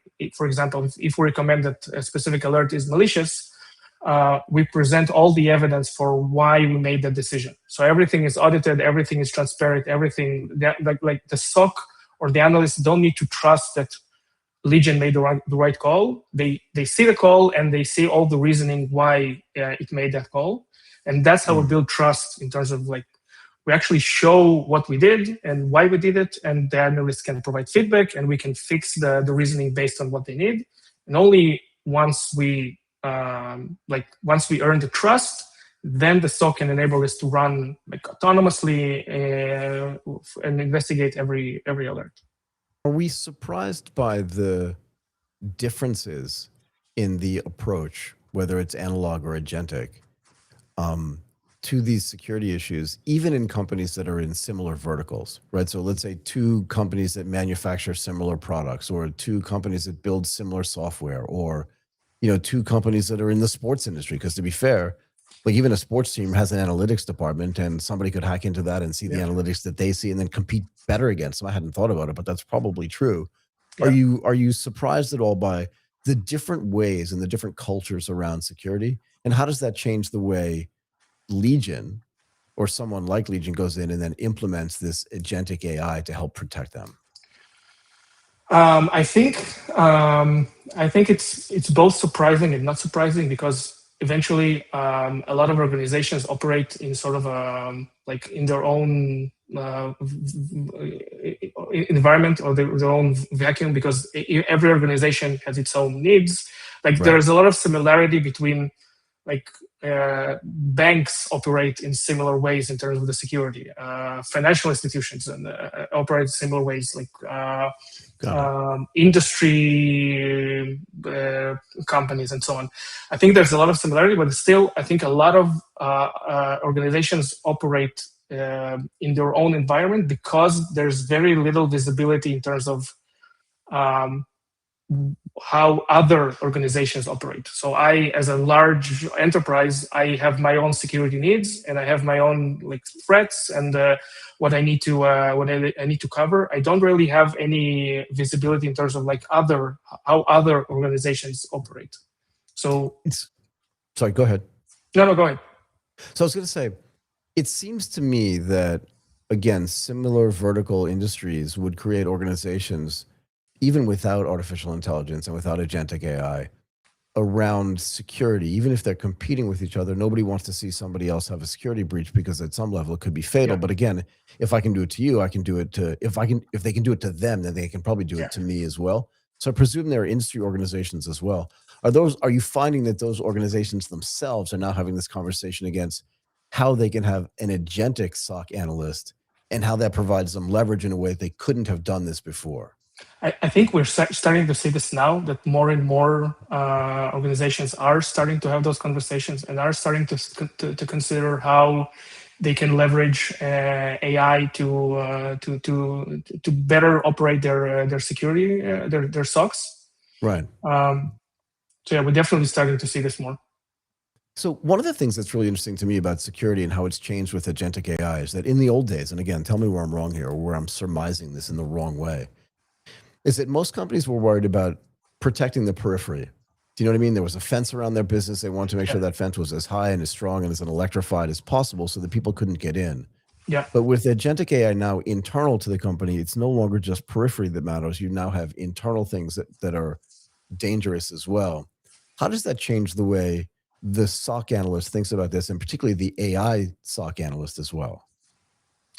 So I think I don't think AI actually changes a lot about this. I think for a while now, organizations have been focused not just on the external periphery, but like on always assuming that there can be a breach, or always assuming there can be a malicious actor inside the organization, and treating all the controls and the tools and the protections they have like with that assumption in mind. And I think AI helps manage that more efficiently, because you are able to cover more threats or more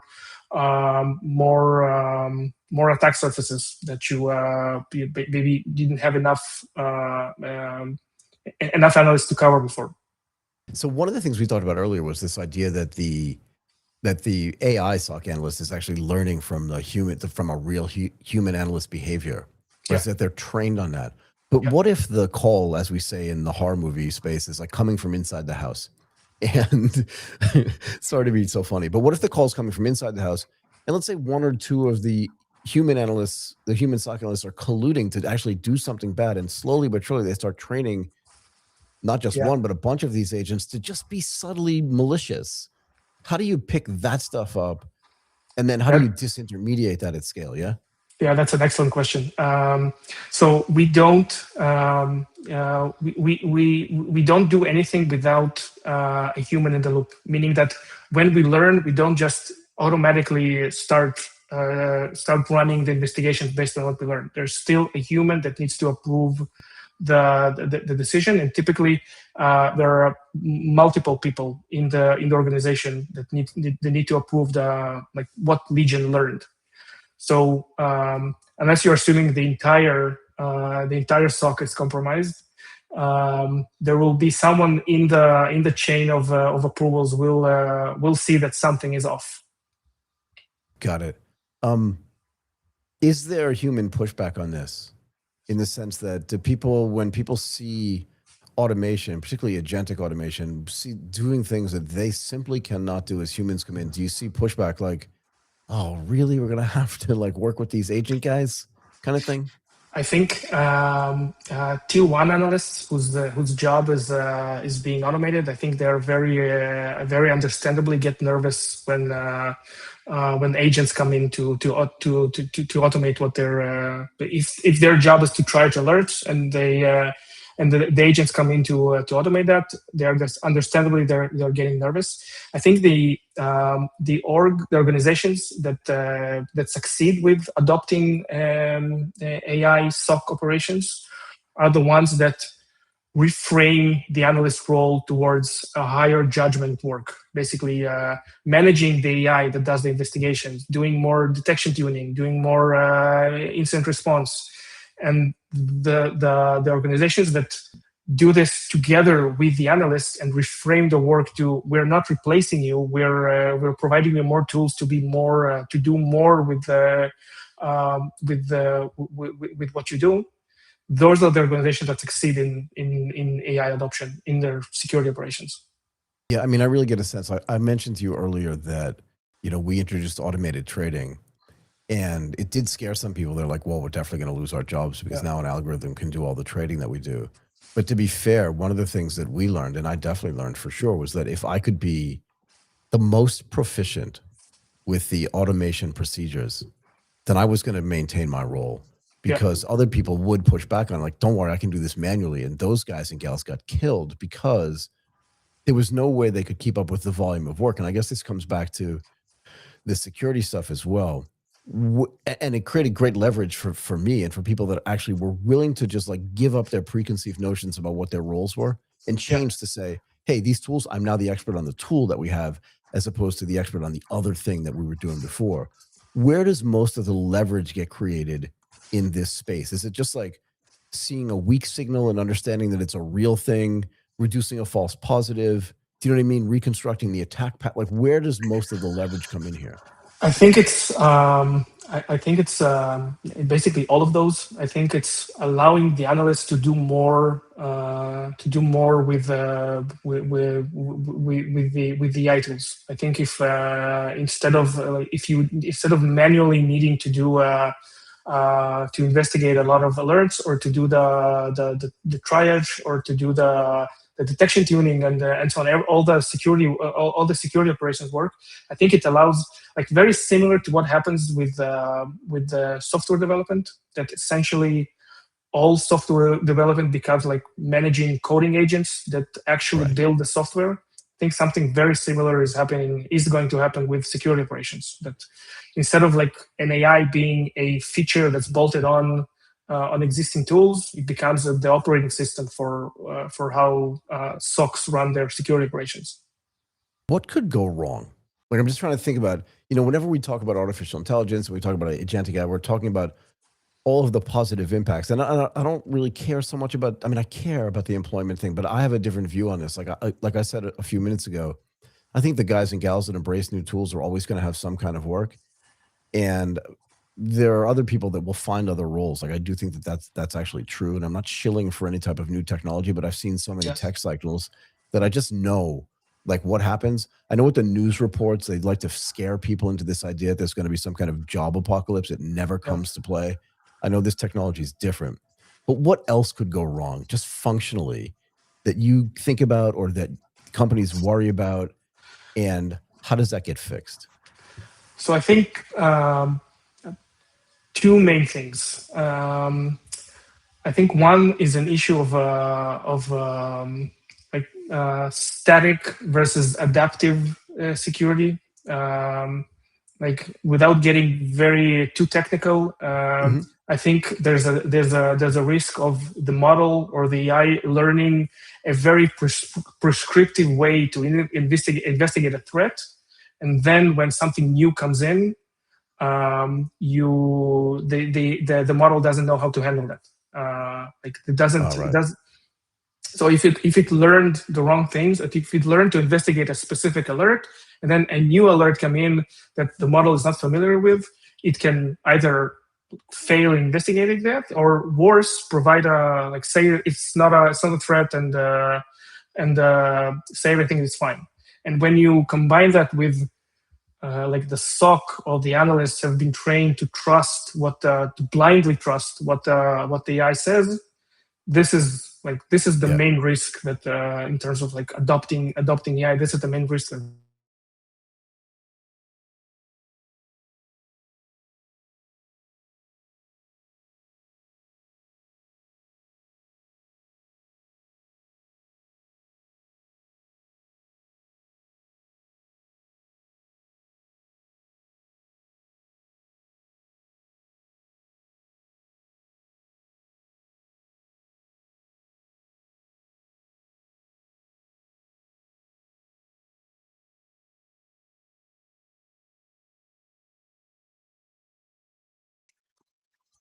Now you're back. Hopefully I'll come back. There I am. Beautiful. How does that impact the way some of these decisions get made when it comes to the security stuff, right? And the signals that get determined to be real and the signals that get determined to be noise, if that makes sense. And then I'll let you go. So I think there isn't a really, honestly, it's a very open question in terms of how this gets resolved. I think it has to do a lot of with what we teach the models and transparency and audit about like the data that gets fed into the training, and also on the other side, the audit and keeping the human in the loop when the investigation actually happens, not training the analyst to just blindly trust what the AI said, but providing them with the explainability about what the AI did and why it made the decision, and being very sensitive about like the unreasonable or the decisions that seem off. Got it. Look, I always say this, but I do feel like we're still in the early stages of this. I still feel like, as powerful as the agentic AI is across all verticals, I feel like we're still learning like what the right way to approach this is and what the right way to deploy this is. Absolutely. Thank you again. I really appreciate your time, because as you can see, like I have some really interesting questions, I think, on how this is going to work. And I appreciate you sharing your insights on this. Thank you so much for coming and doing this, Michael. I really appreciate it. Thanks so much. I really enjoyed it. Thank you. Thank you. You're very welcome. Okay, let's bring in our next guest, Michael Davies, as well. Everybody's name is Michael today, including me.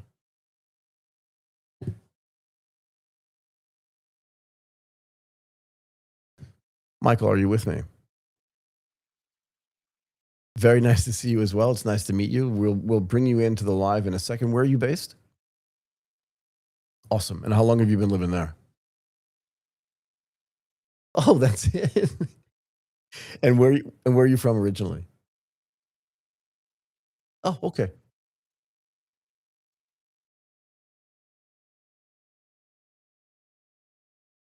Two-thirds. Okay, that's, yeah, so I was going to say, you're a little bit older than 25, I would give you if I had to guess. Oh my. I think we have the lower third wrong, no? Anyway, Nextvestment, yeah? So Yeah. we wanted to have you on, Michael, because we want to talk about how AI native wealth platforms help financial institutions deliver personalized, compliant advice at scale. And before we get to that, tell us a little bit about Nextvestment. And just so you, I don't know how much research you've done on me, but I worked at Morgan Stanley and Goldman Sachs in Tokyo for 20 something years.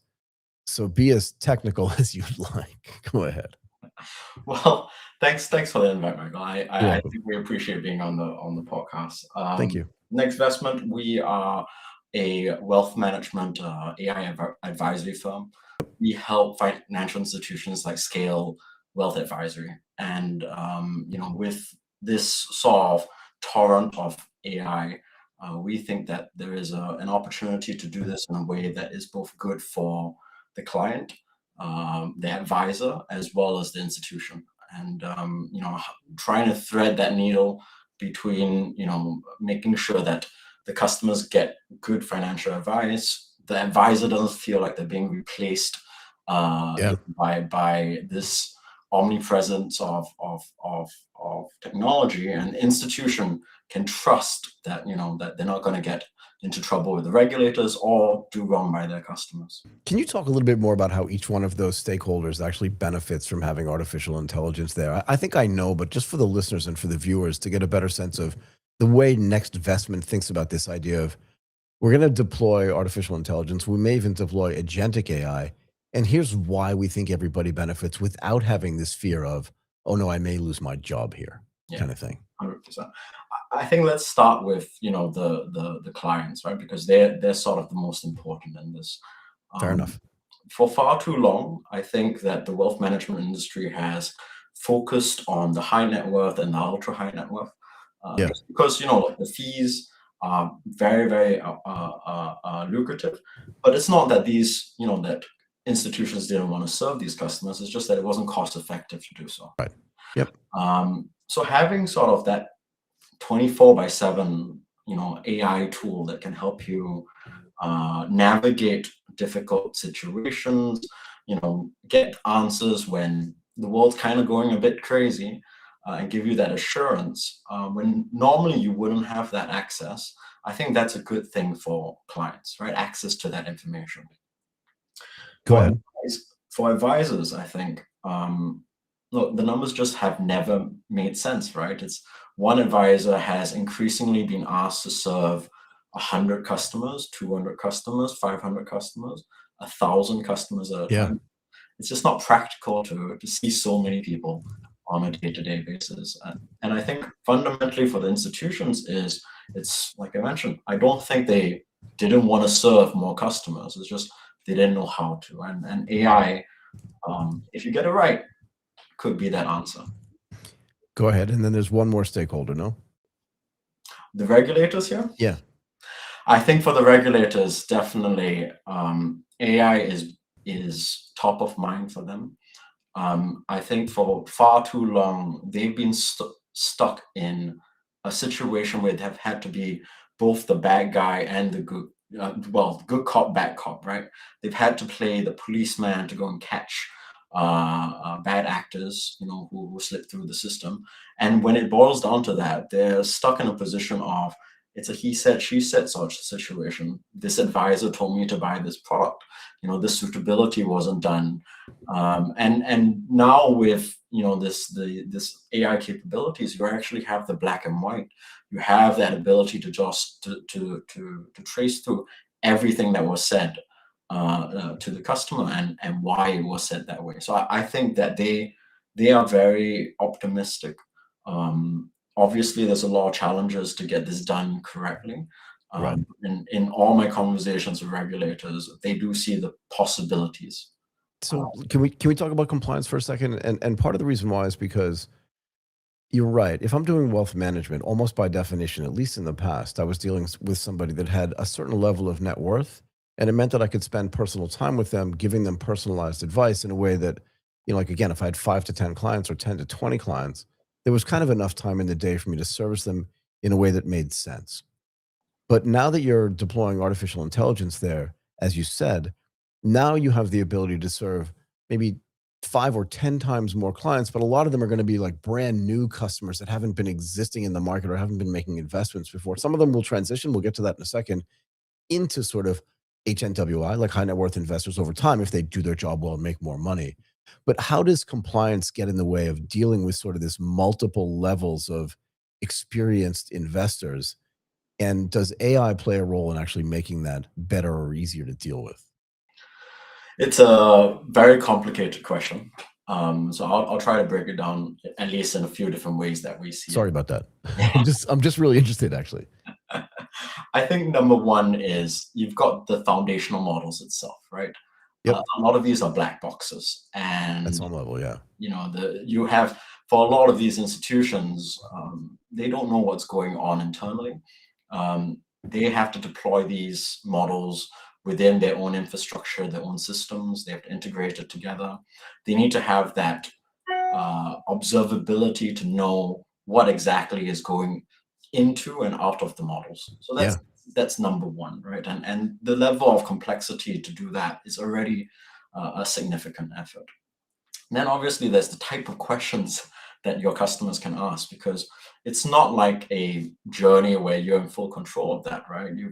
As a customer, I could ask everything under the sun from A to Z, potentially in different languages. It is fundamentally challenging for a compliance team. So I think for many of the actors that we've been speaking to in the financial institutions, these are the things on their mind, right? Which is, how do I make sure that the data that I have is protected, right? Even though I'm using these AI models, how do I ensure that the input that's coming in from these customers, they're not going to attack me firstly, and that's most importantly is that when I do respond, that answer is grounded in some sort of fact, right, and in some sort of framework.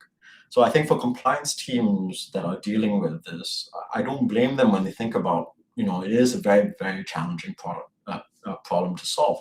So that's why you got to think about it from a perspective of what is the most important inputs and outputs, which fundamentally is the data that goes into these models. Yeah. So look, earlier you mentioned the word black box, and then I followed up with you, and I asked you, like, in the old days, which means like 6 months ago,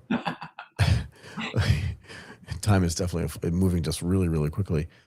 But a wealth manager who was talking to his or her clients could kind of explain why they were making the decisions that they were making. Here's the information that I got. Here's what our analyst said. Here's what the historical data tells me about the way this particular asset trades. Now's the right time. Now's the wrong time. You should be long this. You should short, whatever it is. Interest rates are going to go up, so that has the impact. All these types of things could have been very explainable. But how can you now start deploying AI systems, but still maintain this explainability on the recommendation side if the wealth managers themselves feel like the AI that's being deployed is very black boxish? I dare you to say that like 3 times fast. I think that will be a tongue twister. It's a tongue twister. Why was that so hard to say? You know what I mean? Yeah. I know what you mean. So I think it's a good question. On the recommendation side, the way that we've been looking at it is that the frameworks that exist today will not disappear, right? So your suitability, your risk profile, these are things that the models aren't aware of and in their native form. And for a lot of these institutions, you need to transform that data of that customer. What's their risk profile? What's the portfolio that they hold? What's the market situation? And turn that into features that the AI models understand and be able to reason or rationalize with. And there are certain things in there that you don't want it to rationalize, right? You don't want it to rationalize a recommendation without a framework, without a recommendation engine. Right. So a lot of it is that these institutions, they've already got that recommendation engine. That recommendation engine is complex, and half the time the advisor is also struggling to figure out why was this recommended for the customer. What the AI can do is to help the advisor understand why this recommendation was given to that customer, rather than the AI making the recommendation by itself. Yeah, I don't think that. So that was the other question I was going to ask you. What does this actual collaboration look like? And let me just disintermediate this away from the financial services industry, just to give an example. Right. So Haneda Airport, you'll see this is unrelated completely, but Haneda Airport announced that they were going to introduce humanoid robots at the airport to help humans with some tasks like heavy lifting of luggage and stuff like that. And they wanted the robots to be humanoid because they wanted the humans that were actually still working there to feel comfortable that these were not going to be replacing them, but were going to be their partners. Yep. If that makes sense. So what does that look like in the financial services industry with collaboration inside this advisory workflow? And how do humans get comfortable with this as well? It's a great question. There are so many different people that that have different stakes on this. Yeah. I think for the advisor, they've always felt that their value add to the customer is the emotional relationship that they have, right? At some level, yeah. Yeah, I think that, and I think actually, as we progressed on this path, I think actually that's where they really should focus their efforts on. So we have a saying, over here at Nextvestment, where a financial advisor is going to sell you a product. A good financial advisor will sell you a product that's suitable for you. Right. The best financial advisors actually, they don't give financial advice, right? They give life advice. They tell you, they think about what's the next 5 years, the next 10 years of your life, right? Where you're at, what they've seen from other people, all the different personalities they've met, and help to advise you to how to think about structuring it that way. So the AI can help in that moment, right? But I think the human should really help the customer navigate the next 5 to 10 years. And that's what we've been advocating with a lot of our advisors. Having said that, not everybody agrees with that, right? It is a very scary time where you see your customers going to ChatGPT, to Gemini, you copy and paste their entire portfolio in there and then just say, well, what should I do? And I think there's a lot of education that's required both on the advisor side and the client side, which is, look, AI can give you a very, very good answer, right? Right. But what's the basis of that recommendation? Where is that confidence coming from? And I don't think we're there yet. But what do you think the output is going to be from a performance standpoint? Do you know what I mean? In the sense that as wealth advisors become more and more comfortable with using sort of artificial intelligence, again, not to give direct recommendations to clients, but to give recommendations to them, but then they sift through and filter out and then give to their clients. What do we think? We don't have enough data on it yet, obviously, because the sample size is too small, but what do we think the performance information is going to look like? Do we think it's going to be better, worse, or just potentially the same? I think it's going to be about the same for at least the next 6 to 12 months. Because a lot of these systems have not really been let loose. You're still everyone's still sort of holding the reins together and saying, look, this is going to be a rules-based system. We haven't really let the full agentic capabilities come out yet, where the AI is left to go and do its own thing and come back with its own conclusions. Having said that, I think in 6 to 12 months, as we start to see more adoption and proliferation, I think you will see that the advisors who use these tools are going to have more customers that they've served. They're going to have better performance on their portfolios, right? And most importantly, I think the customer relationship will be strengthened. So here's another question, though, as well.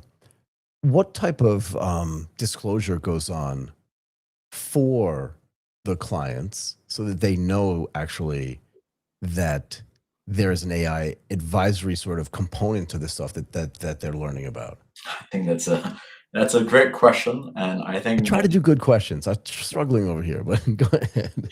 I think that plenty of chief risk officers and chief compliance officers are thinking about that. It's a balance, right? I think for customers, AI is now synonymous, right? Everybody knows that AI is incorporated in some way or form. I think in a lot of the institutions that we're talking to, is the idea is you want to put as many pop-ups and dialogues and like notifications that, hey, yeah, this is from AI, which, to be fair, is fine.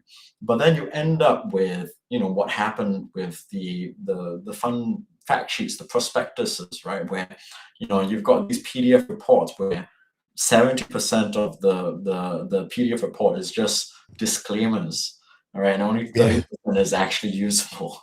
And so I think it's got to be that practicality and that balance. So this is another interesting question, though, right? How should firms decide like which part of the advice value chain should just be decided by humans, and actually where parts of this should be AI assisted? Do you know what I mean? And is it going to be different for every wealth advisor? Like if I feel like I'm giving great advice and I have this tool that I can use, or I'm going to be mandated to use it for a certain percentage of time so I can get better. Do you know what I mean? Like how do we determine what that is and what that usage should look like?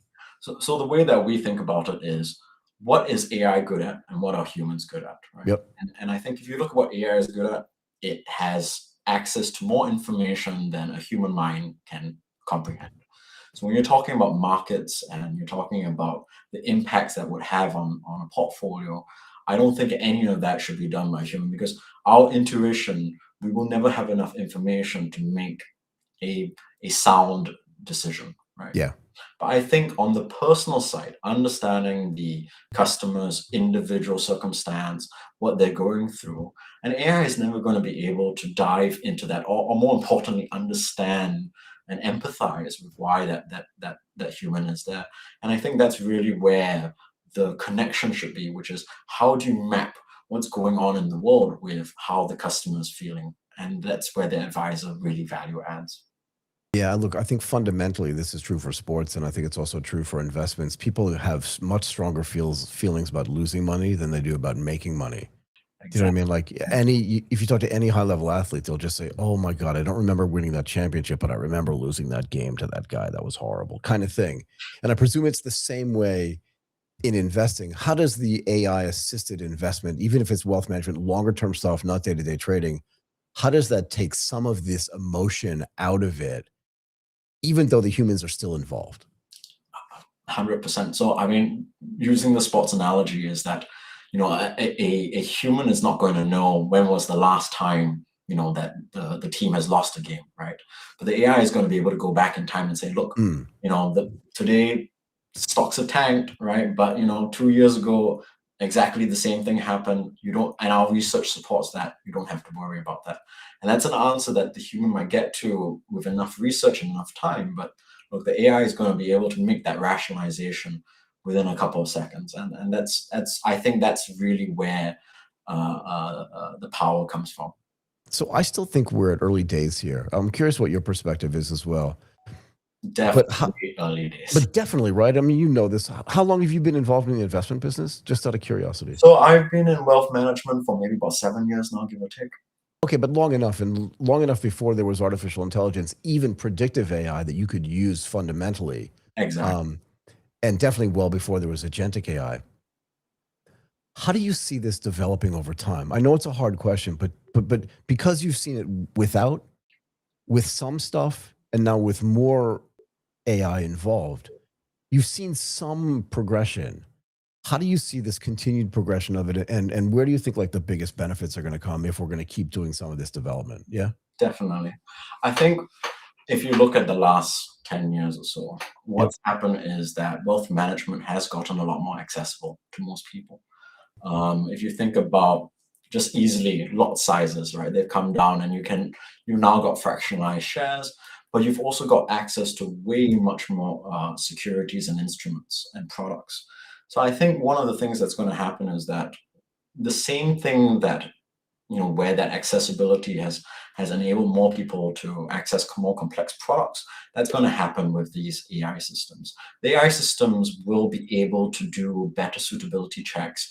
They will be able to sift through and identify which customers are going to be more prone to losses or taking on aggressive risks for their profiles. And I think that's going to be a benefit for the entire industry. On the automation side, that's something that I see so much potential, right? Just the back end office, getting your investments through. I would love to see a lot of that get automated. From everything from compliance checks all the way to the actual trade execution. I'm glad you mentioned that, because I was going to ask you about KYC next, but I'll leave that for later. How do you transition a kind of low net worth new investor that you can now handle using artificial intelligence, because you can agentically kind of message them back and forth? But how do you transition them into the sort of a hybrid investor where now they can actually get access to an advisor as well?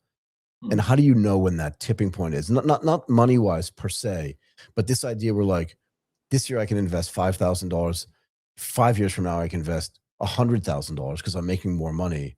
How do you know when that transition takes place? And then how do you get the investor used to this fact that that transition is going to happen, but that they're still going to use some AI stuff for this, but now have access to a human advisor as well? And then I'll let you go. No, it's a great question. I think one of the ways that we've been thinking about it is, when you think about it from a regulatory lens, right? Where do you want the human to be involved, and where do you want the AI to just sort of take over? And we think of it in this three-tier system, right? Go ahead. First kind of question is like, look, it's just purely factual, right? What's in my portfolio? What's my holdings? What's my performance? Second tier is contextual, right? Where I'm asking things like, is this portfolio a bit too risky for my age? What should I do with this particular investment?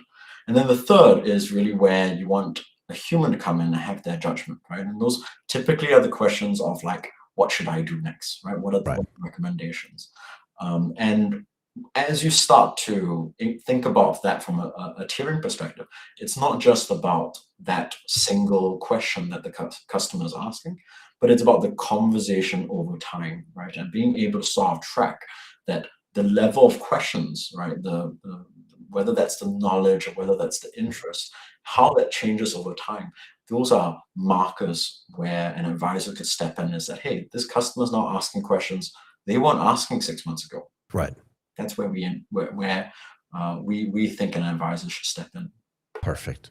Okay, Michael, look, thank you so much for your time today. I really appreciate it. I hope you enjoyed this as much as I did. I thought this was really awesome, actually. All right. Thank you so much, man. It's my complete pleasure. It's very nice to meet you as well. Nice to meet you too. Okay. Let's bring in Gavriel Cohen, a co-founder and CEO at Nanoco. I think we can end today with another really, really interesting conversation with him.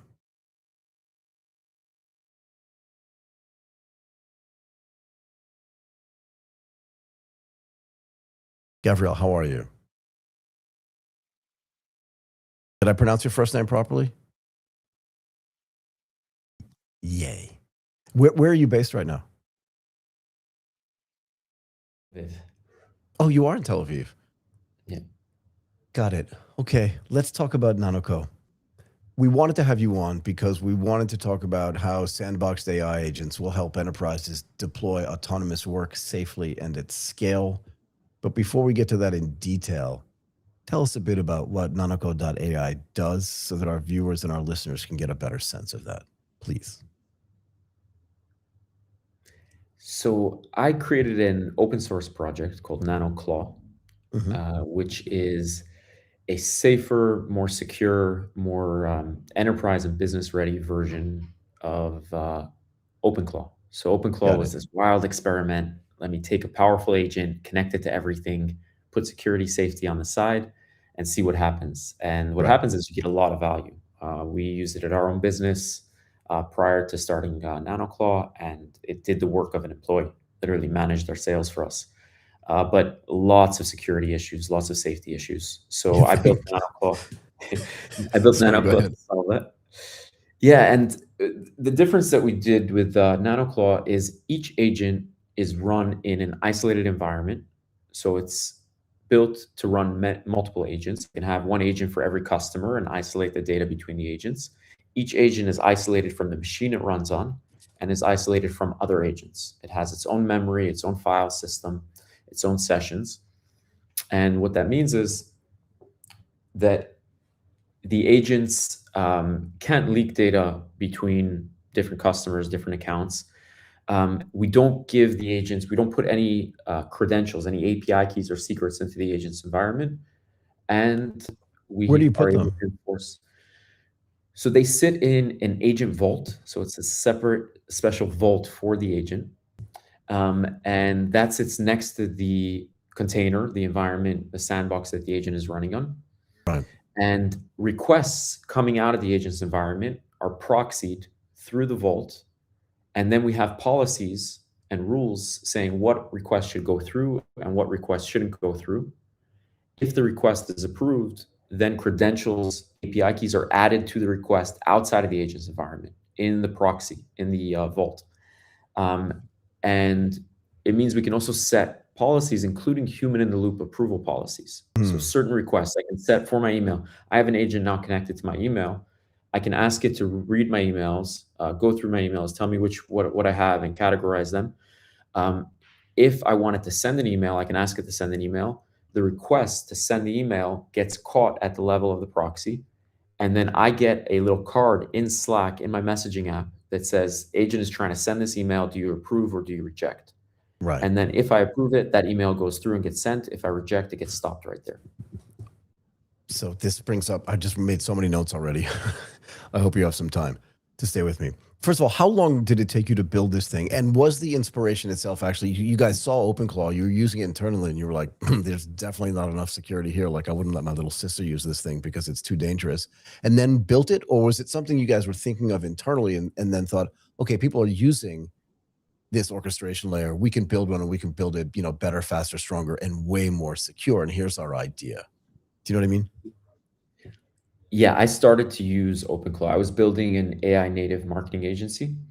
So I was using coding agents, Claude Code, but I wasn't using them as a coding agent. I was using it to do everything. So I would just show up in the morning, open my laptop and fire up Claude Code and say, okay, go do some research on content ideas, optimize this content for SEO. And I set up OpenClaw to manage our sales pipeline. So I connected it to the folder where our sales data was sitting at. Yep. And I added it to WhatsApp and put me and my co-founder in there, and just said, okay, every morning give us a brief on the sales pipeline, feed us tasks, send reminders. And it started to manage our sales pipeline. Within a day, it was doing the work of an employee. But then I started to see all these security issues. So I used it for about 5 days, and those 5 days I like wasn't sleeping well. It's like in the back of my mind all the time, drilling a hole in my, my mind, that I have this thing that I know is not safe and not secure running on a Mac Mini. Right. And then I sat down over the weekend and I started from blank slate. I said, I don't need 3,000 integrations. I don't need 500,000 lines of code that Right. OpenClaw has. I need like 5 or 6 things.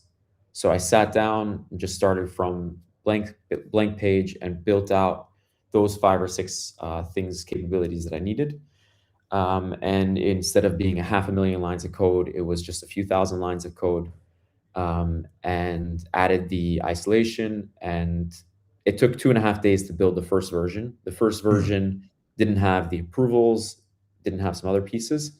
And I open sourced it. It took off, and thousands of people started to use it. And then we realized, we should be building Nanoco rather than as our opposed AI to the marketing agency. So can I ask you this? So yeah. How did the security issues manifest themselves? In other words, and maybe I can back up for a second. Are you a software engineer by training, or are you a software engineer because you can be because of agentic AI? I am a software engineer by training. So You are, okay. I studied physics. So you knew what you were doing. Yeah. Sorry, go ahead. You studied physics? Yeah. I studied physics and computer science. I did a double major at Tel Aviv University. And then I That worked must have at been Wix.com. easy. Like, I'm kidding. That's you do understand sarcasm, yeah? I'm a native English speaker, and the studies were in Hebrew. So Were they I really? was studying totally alien subjects in a foreign language, but easy. I was gonna say, So your mom must have been proud. Go ahead. And those are pre-AI days, so everything was like 4 times as hard. Yeah, for sure. So are you I Israeli by birth, or you moved there? I moved here, yeah. I'm from That's the what I thought, US. I'm okay. from Brooklyn. Yeah, okay. Brooklyn, You New sound York. more like a Brooklynite than an Israelite. Yeah. So but you So- studied computer science, so you know how to program, but you're still doing a marketing agency. Tell me now that I understand the context. How did the security stuff manifest itself? And was part of it because you were looking at it from a computer science standpoint of being like, uh-oh, there are holes in here, or did other things happen that you saw? So after my degree, I worked for 7 years as a developer and led a team of developers at Wix.com. So I had that Okay. mindset of building software and security also. I wasn't a security expert, but I was a very security-focused developer. Fair enough.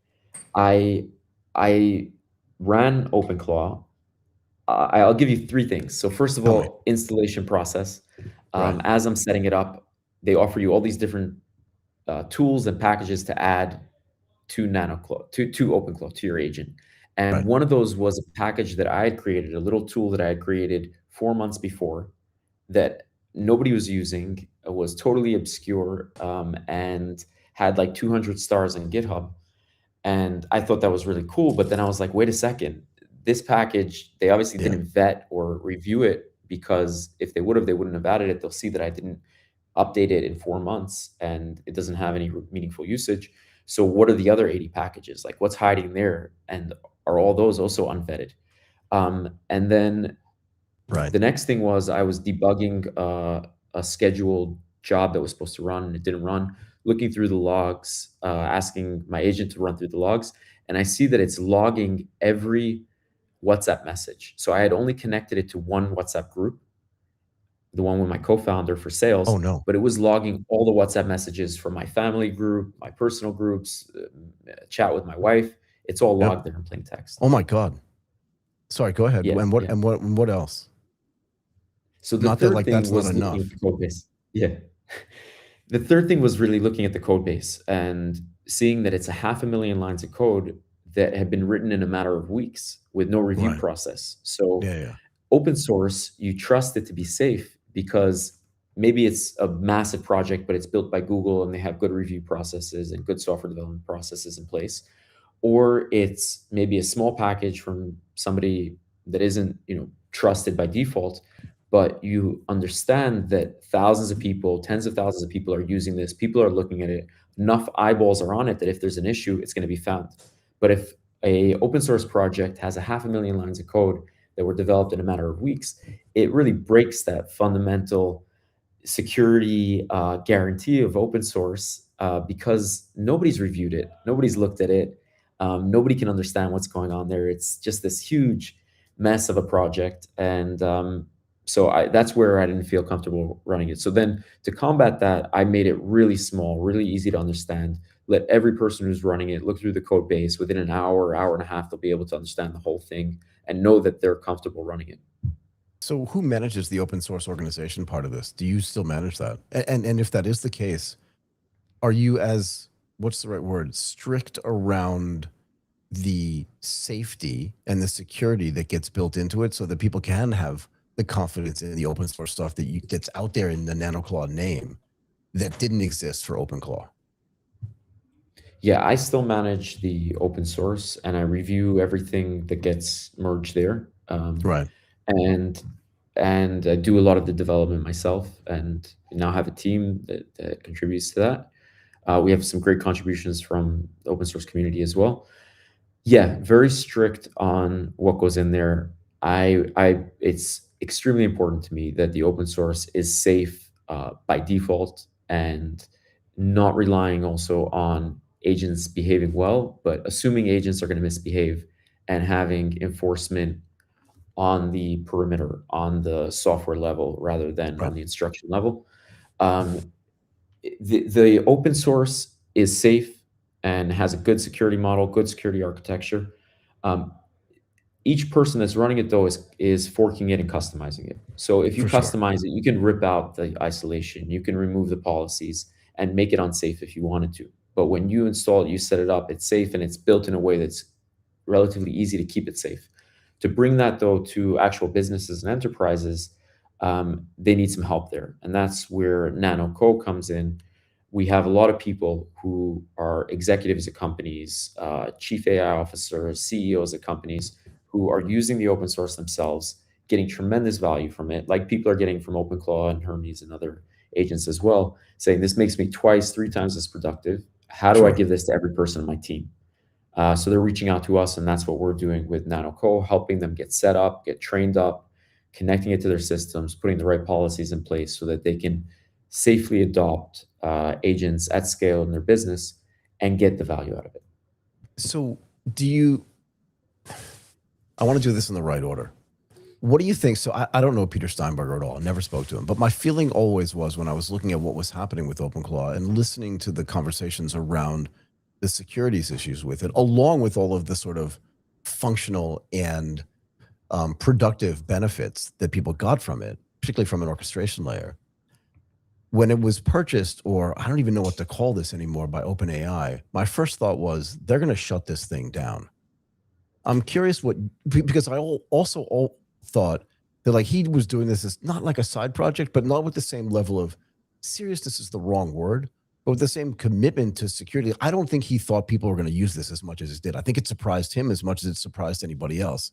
I'm curious what you think about that. But the second thing is, now that it's part of the OpenAI umbrella, do you feel like there have been a lot of defections from OpenClaw because of all the issues that you just mentioned into Nanoclaw and other sort of orchestration layers like that, because of the security issues and because it's a little bit unclear about what OpenAI is actually going to do with it?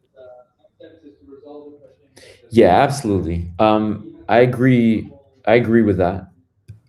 It's very clear, and he's been vocal that he wasn't concerned with security, and it was this wild experiment, right? Yeah. The agents had become really powerful. You had coding agents that could do tremendous work for you. People who are not developers didn't have access to them, and those agents weren't connected to anything. They weren't being connected to all these different tools that they could be connected to, because there's concerns about security and safety, and the labs are moving slowly and corporates are moving slowly, and nobody feels comfortable just throwing it out there and connecting it to everything. And he ran this wild experiment. What happens if I just connect it to everything? Don't worry about security. Don't worry about safety. Yikes. It was probably necessary in order to push the frontier forward. just to prove that it to was go a out thing on that this. people wanted to do, and yeah. Sorry, go ahead. Yeah, I think of it like if you're an explorer, right, and you're exploring the frontier, you're going to have to walk some pretty dangerous paths. Yeah. But you There are gonna be go a lot of into that, snakes on the ground along the way for sure. yeah. But you go into that though, understanding the risk and accepting that risk, Yeah. for the glory or whatever it is. But you shouldn't have 100,000 people walking right behind you, following that same path. Right. So once you've explored it and you found the value, at that point, you then need to go and say, okay, now let's tackle some of the safety and security issues so that this can be adopted safely. And that's the approach that I took, saying, I see the value, but I'm trying to build a business. Right. And I can't build my business on compromising on safety or security, and I can't build it on something that isn't robust and solid. OpenAI, it seems clear that they didn't shut it down. They want the brand, they want the community, they want the hype that's associated with it, but they don't want responsibility for it. So they put it in a foundation at arm's length where they're not liable for any breaches or security issues related to it. They can get all the benefit, but they don't get the downside of having to actually put their name on it.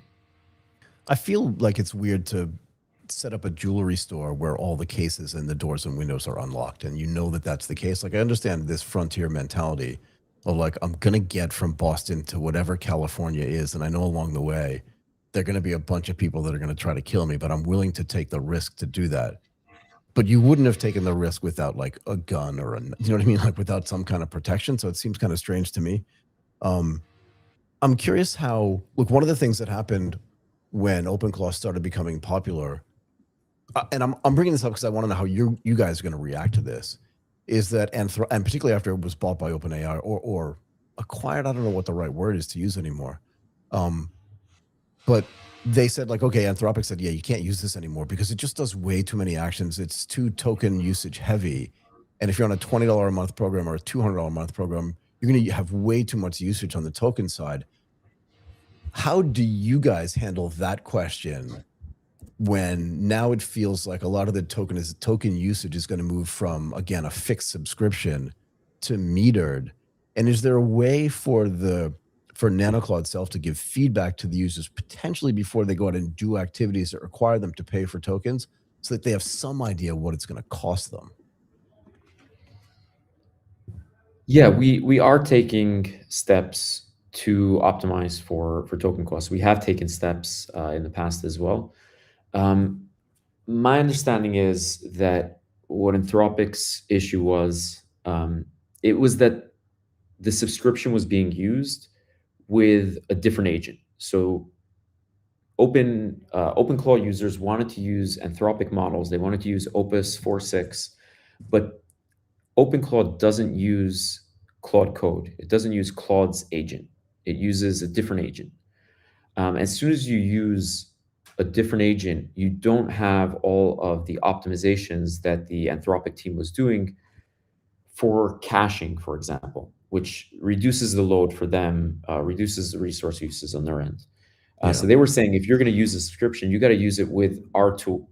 Nanoco was built from the beginning on top of Claude's tool, right? So we use Claude Code, or actually their agent SDK, which is a wrapper kind of around Claude Code that lets you build things with Claude Code.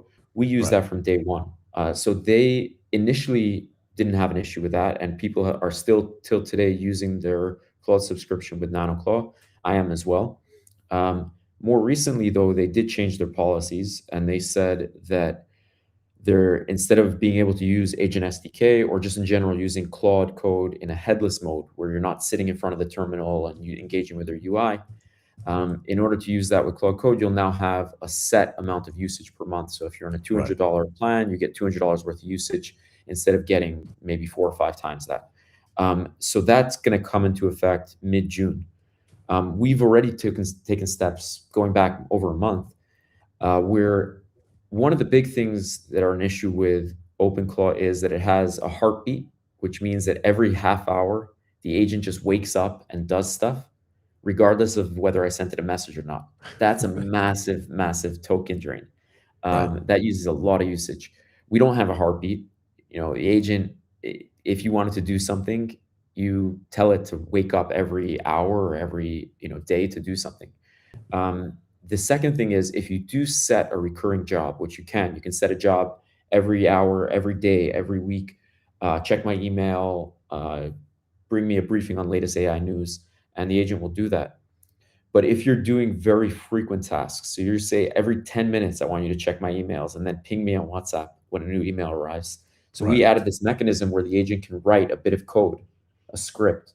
And then instead of the agent waking up every 10 minutes, that script, that bit of code runs, it goes, checks your email, and gets a result deterministically. Are there new emails or not? And then only when there are new emails, the agent wakes up. So the agent will handle that for you. If you just tell your Nanoco agent, check my emails every 10 minutes, it's going to, instead of waking itself up every 10 minutes, it's going to write a script, all transparent to you. You don't even know that's happening, but that saves a ton of token usage.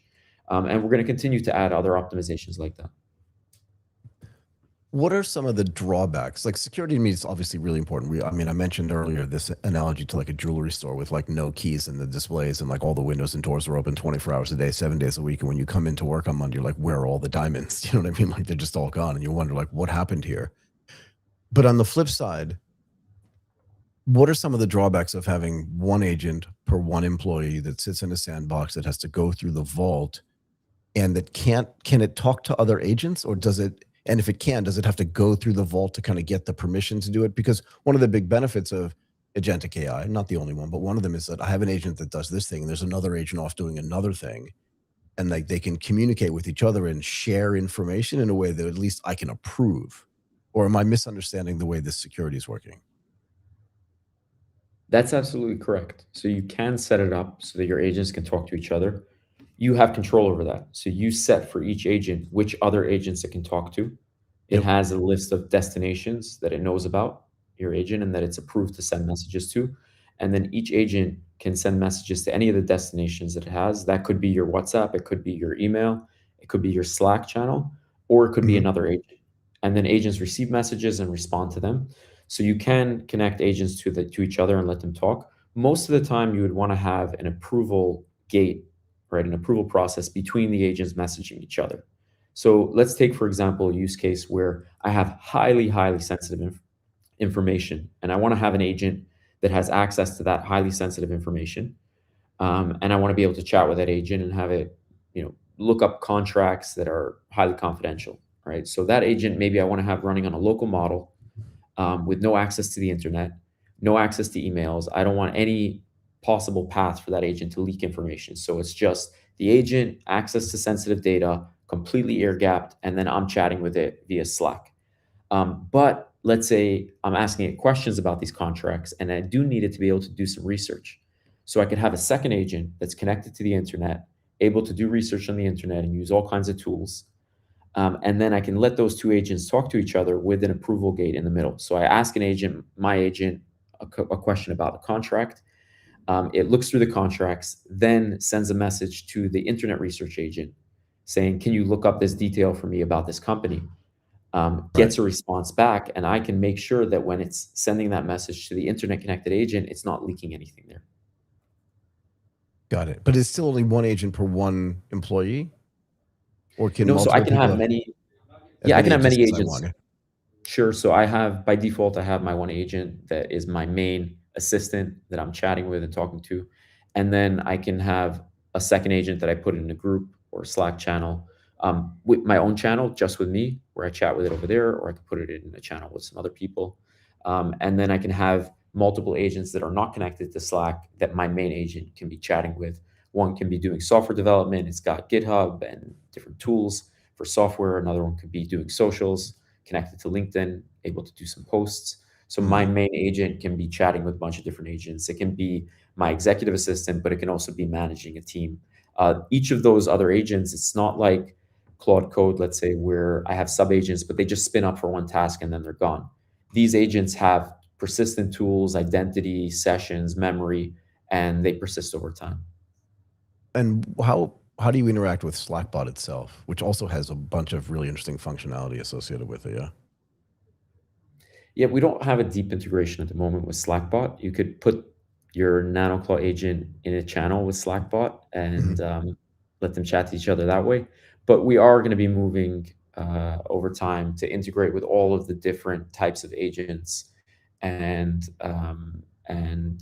places where agents work. So if you think about having an MCP server that allows you in your Claude web interface to pull in information from your Nanoco agents, or have your coding agent pull in some information about the projects you're working on from your professional assistant agent. How did people find out about this? Like, where did they get it? Was just like open source, and then people saw it get open source, and they were like, "We need to try this." Do you feel like there are a lot of defections from OpenClaw? There were a lot of defections from OpenClaw when it was acquired, when Anthropic had their rule changes, Right. when, yeah, there's also been reliability issues with OpenClaw more recently. People have found out about it. Initially, I posted it on Hacker News, and Got it. it took off from there. Andrej Karpathy, co-founder of OpenAI, he I've heard tweeted of about him. it. He's a few people know about Small him. Michigan He's dude, now not that guy, yeah. just a member of the technical staff of Anthropic. That's all. Yeah, sorry, go So ahead. the foreign minister or minister of foreign affairs of Singapore, Actually Dr. built it Vivian on a yeah. He used Nanoclaw on a God, I can't remember the name of the computer, but one of those really small computers. Yeah, he actually talked about it. Raspberry Pi. A Raspberry Pi. So we were actually at AI Enterprise in Singapore, and he spent some time talking about that. So yeah, I thought that was pretty cool, which tells you that there's also interest in this, not just in the United States, but in Singapore as well, which will fan out into the rest of Southeast Asia as well. Yeah. Are you seeing global interest, or is it like very highly pocketed in places?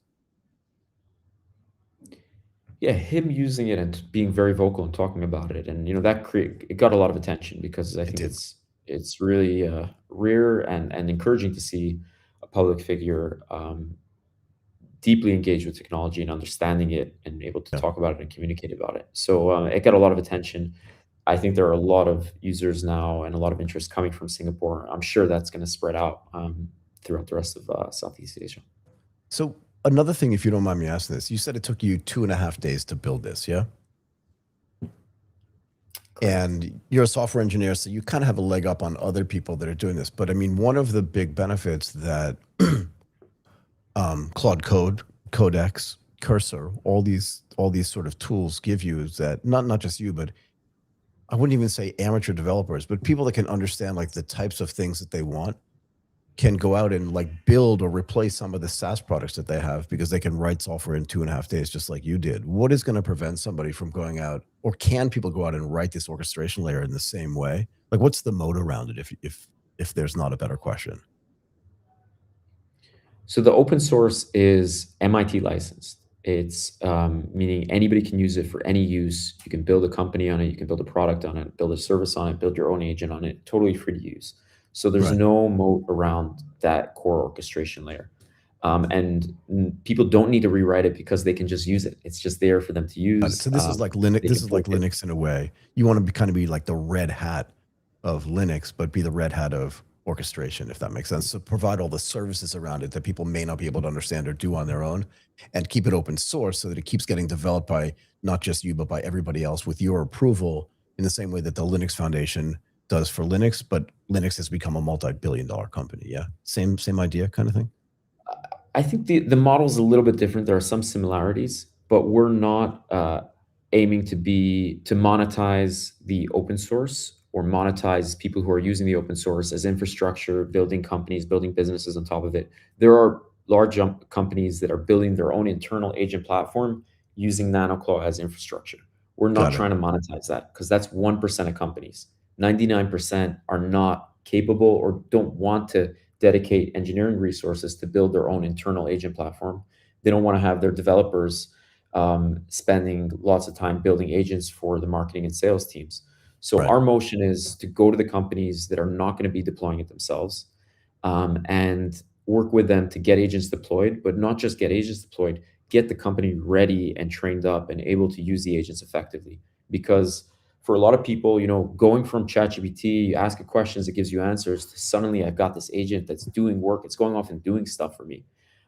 There is a gap there, and people need to understand how to work with it effectively, work with it properly.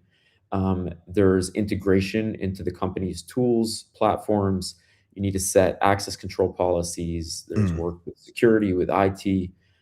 So there's a process. We have this launch program where we work with companies. For smaller companies or simpler deployments, they may need more tech-forward companies. They may need a month or 6 weeks. Bigger corporations, less techy, it may take 4 to 6 months.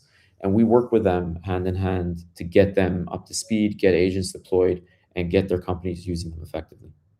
Awesome. Okay. I mean, I feel like, and I think you're probably feeling the same thing, that I could keep you here for the next like 2 or 3 hours. I don't want to take up any more of your time.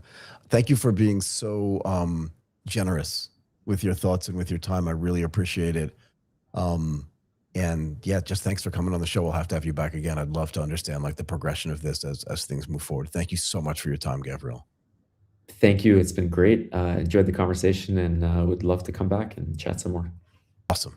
Okay, man. Thank you so much. Cheers. Bye. Bye-bye. Okay, that's it today for ATP Insights. Thank you to everybody who's joined us. If you did not join us, you missed just some amazing conversations. Give us a thumbs up on the video, subscribe to the channel on YouTube, and follow us on all of our socials on X, on Instagram, and on LinkedIn. Let us know in the comments if you have any questions for us. We'd love to answer your questions or even just topics you'd like us to cover. My name is Michael Waitz. Bye for now.